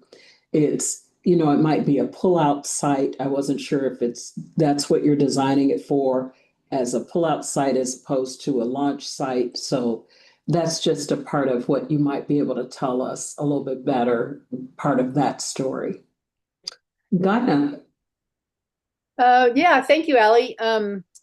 Exciting. I'm sure these parcels don't come up easily. That said, I'm gonna guess, because I don't know the area, that it's a pretty high income area, and that the homes along those waterways are pretty high dollar homes. So maybe helping us understand who this would serve. Are there underserved populations? Are there any additional ways to bring folks in that might not live next door, that would not be able to, because it's a big investment. This is a big investment for the state to do something in a high income area. So that's what you might try and help us understand how it would serve maybe some more underserved populations. Thank you. Thank you. Appreciate that.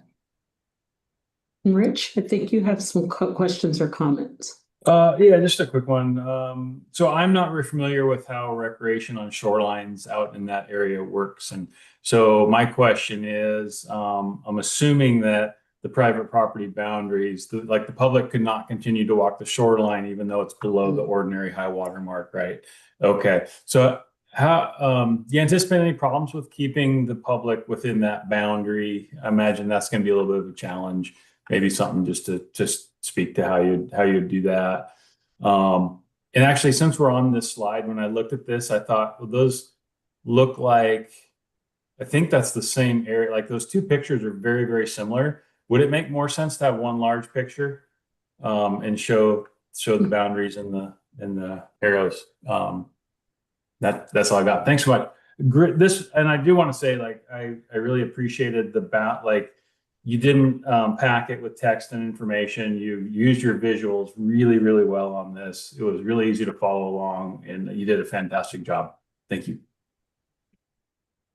Thank you. Other questions or comments?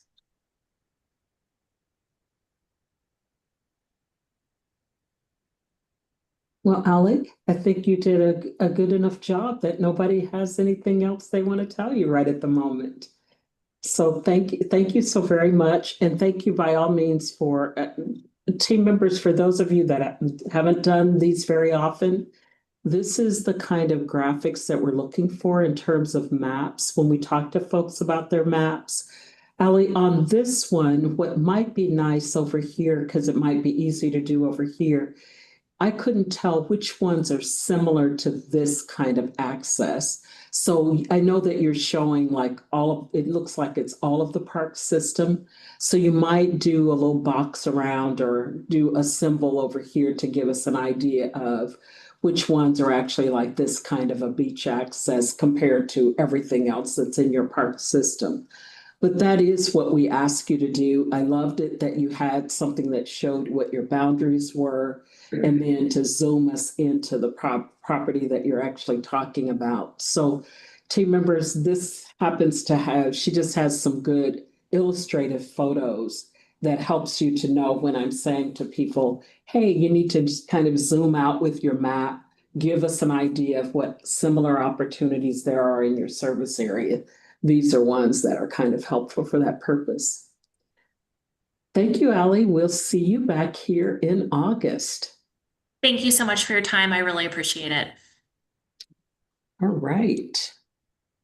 If I can figure out how to find my mouse and move it to the right place, we will go to the last project for today. Henry, are you there? Hey, Marguerite, nice to see you. It's good to see you too.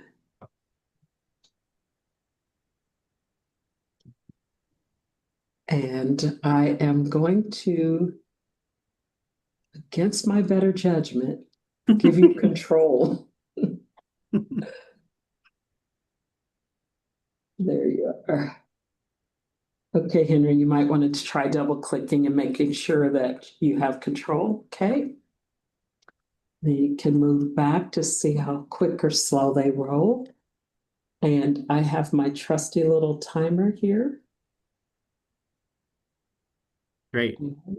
I I'm am ready when going you are. to, when you are ready, you may begin. Perfect. Hello, my name is Henry Smith, and I'm a capital program manager with Parks Tacoma. That is the oldest and largest special purpose park district in Washington State. Today, I'm going to be presenting project number 261534, Titlow Park North Hidden Beach Bridge Replacement, a development project to replace a failing 86-year-old bridge over railroad that provides pedestrian access to the waterfront. Titlow Park is located in western Washington within Pierce County in the city of Tacoma's West End neighborhood. It is a 75-acre regional park located along Puget Sound near the Tacoma Narrows. The entire park is bisected by BNSF-owned railroad. The southern portion of the park is developed for lots of recreational access, including a playground, shelter, lodge, lagoon, splash pad, restrooms, and more. But the project today is located in the northern portion of the park, which includes hiking trails, beach access, and the bridge that needs to be replaced. This project is to demolish the existing bridge and construct a new steel frame bridge with viewpoints and ADA compliant access to the North Hidden Beach area for water-based activities. Criteria 1, need local priorities. The Parks Tacoma 2024 to 2030 System and Strategic Plan is the agency's foundational document outlining how we will define our mission, goals, and objectives. As part of that planning process, Tacoma residents identified their high priorities for investment. These included natural surface walking and hiking trails, tree canopy coverage in parks, swim beaches, conservation and natural resource programs, nature, outdoor, and interpretive programs, canoeing, kayaking, and stand-up paddleboard rentals. And this project addresses these priorities both directly and indirectly at a highly used location. Titlow Park is a regional park that serves the greater Puget Sound area. On the left is a heat map of where people visited the park from in 2025. And in that year, just the North Hidden Beach section of Titlow Park was visited by more than 72,000 unique visitors, over 141,000 times. On the right is a map that shows Titlow's proximity to other parks. The nearest is over a mile away, and there is no other public park within Tacoma's West End with waterfront access.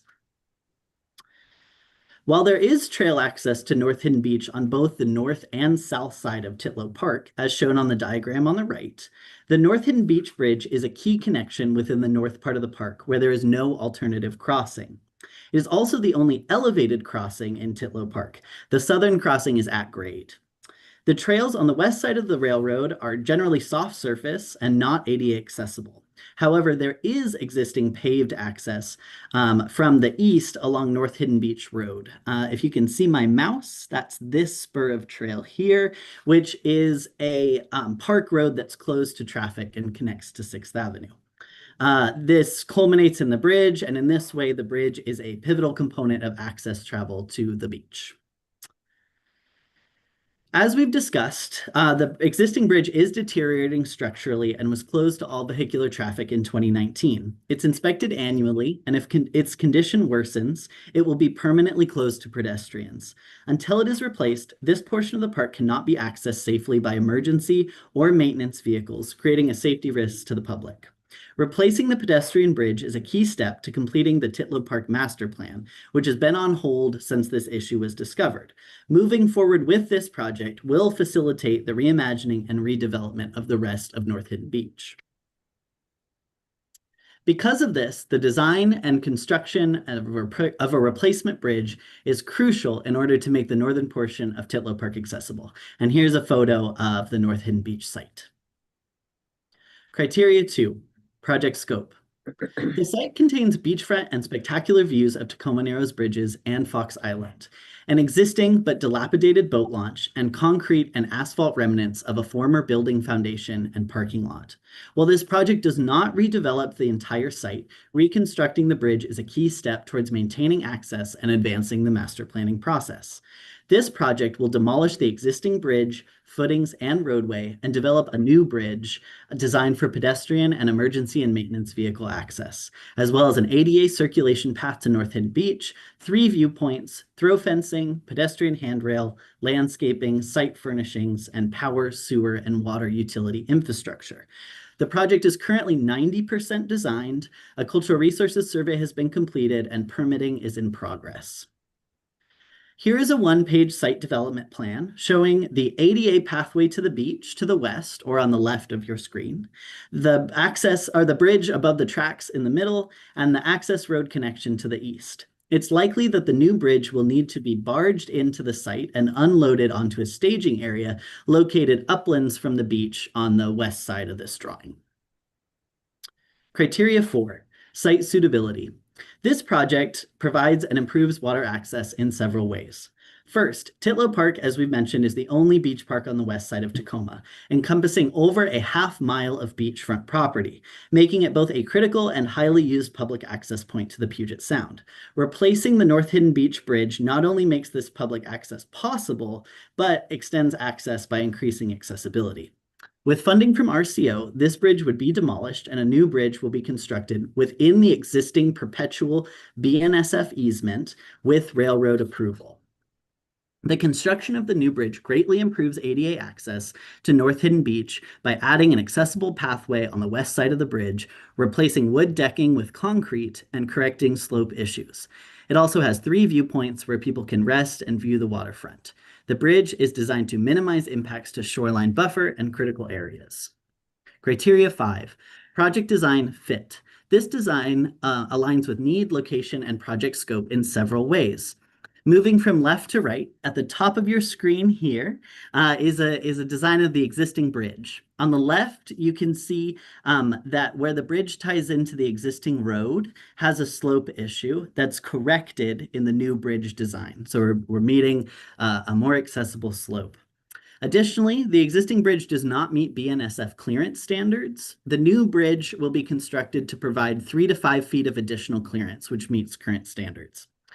The existing bridge has wooden planking, which can be slippery and restrict accessibility, and this new bridge will have a smooth concrete decking.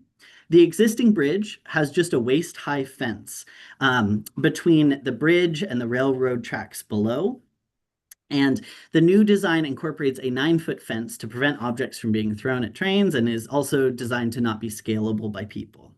The existing bridge does not provide utility connections, but underneath the new bridge are power, sewer, and water connections that will serve future redevelopment of North Hidden Beach.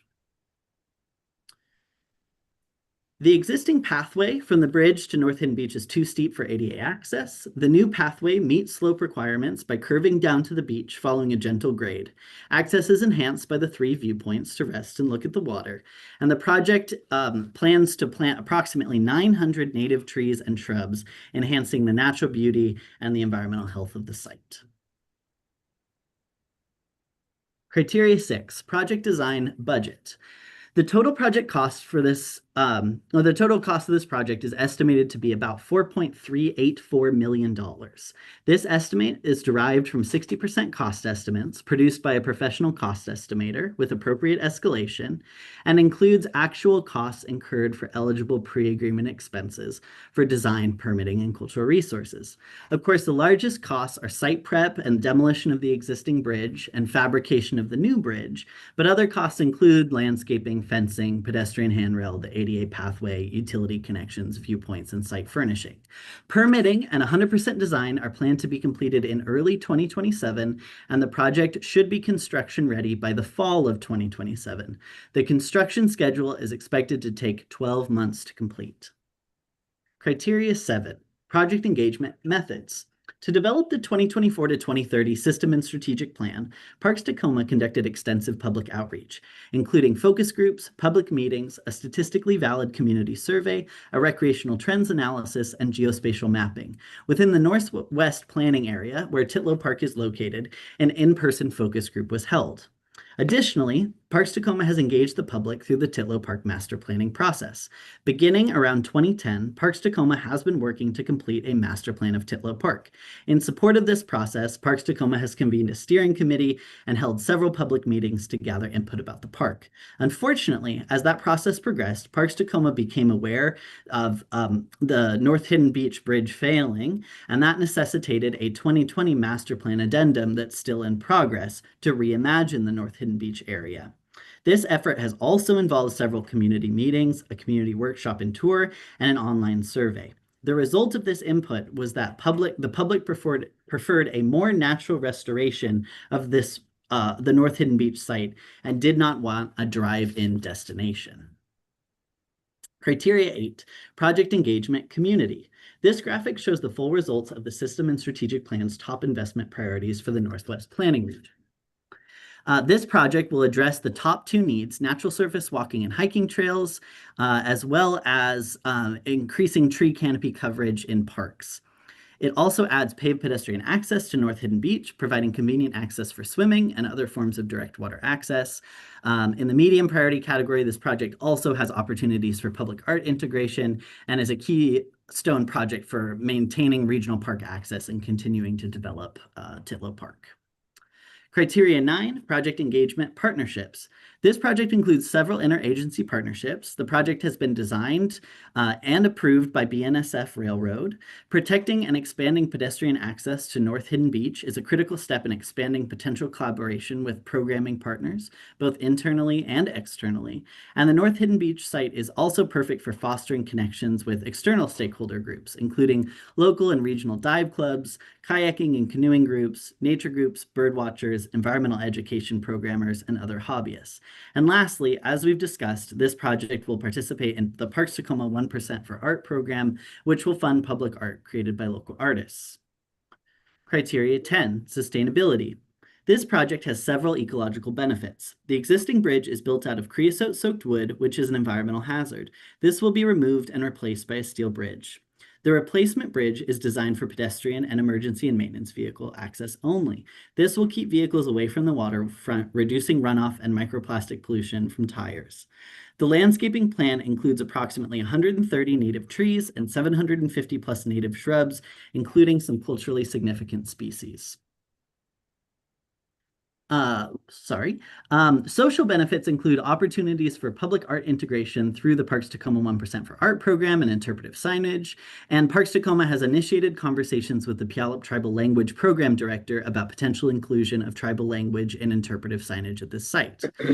Economic benefits include replacing the bridge, which reduces O&M costs compared to maintaining the additional structure and inspecting it yearly.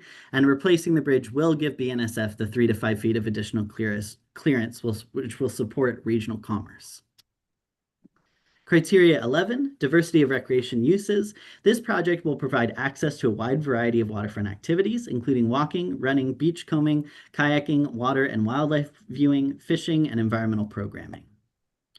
Criteria 12, cost efficiencies. Match from this project is coming from local appropriations derived from both the 2014 and 2026 voter-approved bonds. We're applying for a matching grant for $500,000 through the Aquatic Lands Enhancement Account, which is also administered through RCO, and this project has been awarded a legislative appropriation through the Department of Commerce.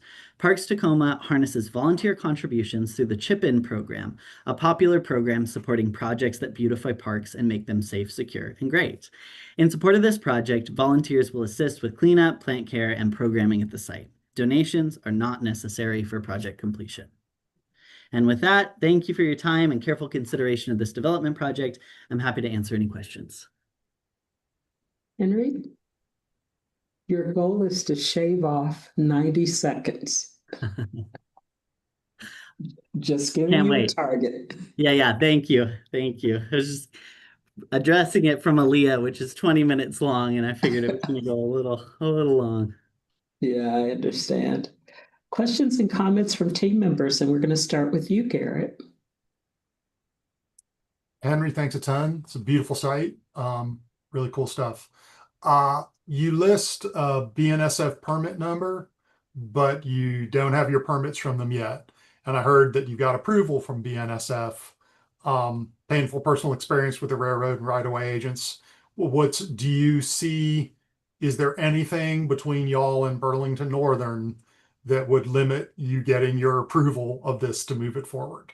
Not that I'm aware, and I expect, Garrett, that by the time we get to project evaluation that we'll have some more information to share. So I will dig into that and I will make sure that's included at that stage. Awesome. Thanks. Thank you. And Gaia. It would have been helpful, I think, for me to understand a little bit more about why a $4 million bridge is the answer. As in, are there alternatives that you guys explored, and what were they, and why? What were the negatives of those things? That's a great question. I will make sure we include that next time. Thanks. And Rich has questions or comments. Yeah, I could have used clarity. Apologize if it was there and I just missed it. That happens. But the ADA, so the path was really clear, but the parking wasn't. Like, it didn't look like there was parking available there. So I was just kind of needed to connect the dots on how that works. Will do. I'll provide a clearer graphic. At this point, there's not plans for parking on that road or near that bridge. It's the existing parking that's down in the southern portion of the site. So okay. So sorry, having clarity of what the ADA route actually is then, because I think you had a design that showed a shorter segment that didn't go all the way down to the south. So Will do. Marguerite. Yeah, this is really, I think this one is where Rich's question was coming from. So if you are marketing something as accessible, where is it that people would park and be able to get over to that part of the park compared to, the lots that are at the south? We don't know exactly how far that is. And so that would be helpful. Is that a quarter of a mile? Is it, because 75 acres is a sizable site. And we weren't sure, is there on the street parking around this area? We just didn't know. We'll tidy that up. So that would be helpful to get some clarity around that part of it. Other questions or comments from team members? Go ahead, Sharon. Yeah, mine goes back to a previous from Gaina about the need for such a costly bridge when the pedestrian access to that site has been limited. Has there been a survey as to like how many medical responses are there? If you're making that bridge specifically for medical responses, do you have a high, would you say you had 78,000 people a year? How many responses do you get with that many people? Sure. It's just I'm just thinking. Yeah. Good. Because I thought like, wow, that's a question. lot of money for a bridge as well. Yeah, for sure. And I can be clear too about the importance of maintaining the loop access too for folks. That's the other piece is. And is that loop access accessible if needed by like UTVs for emergencies as well? Yeah, good question. We can be a little clearer about that as well. Just some thoughts. Mm-hmm. Thanks, but good presentation. Other questions or comments? So Henry, you might want to talk about to your grants manager about utilities. That one of our challenges is that when folks come in to put in utilities, we need them to be connecting to something that we're also building. We have found that we have paid for utilities, and then when it's time to install the lights or the restroom, the regulations have changed. And so we are being asked to pay for the same thing again. So we typically don't pay for utilities that are not connecting up with a structure. And I wasn't sure what it was that you hope to build on that site at some point and what the timeline is for that. So it may be cost that you will choose to pull out of this project. It 100% makes sense that you would put it in and get it across. That part is it's not questionable about the wisdom of that. It's just whether or not that should be included in your project proposal. Sure. Thank you. Any other questions, comments, suggestions, recommendations? And by the way, thank you. Really good job with the maps and sort of explaining where things were. That was very helpful, very clear. And for those that don't know this area as well, you've brought us into the site very easily. So thank you. Mm-hmm. Hearing no other questions or comments, Henry, thanks for wrapping us up for today. Thank you. I appreciate your time. All right. And are you messing with your mouse? Good. Okay, he's all set. Team members, just 1 second. For those of you who have been watching online, you have been watching the Washington Wildlife and Recreation Program's Water Access category presentations. Reviewers from across the state have been looking at project proposals and giving some constructive feedback to candidates who are hoping to apply for or want to receive grant funds for these proposals. For more information about the grants that we offer here at the Recreation and Conservation Office, visit our website online at www.rco.wa.gov.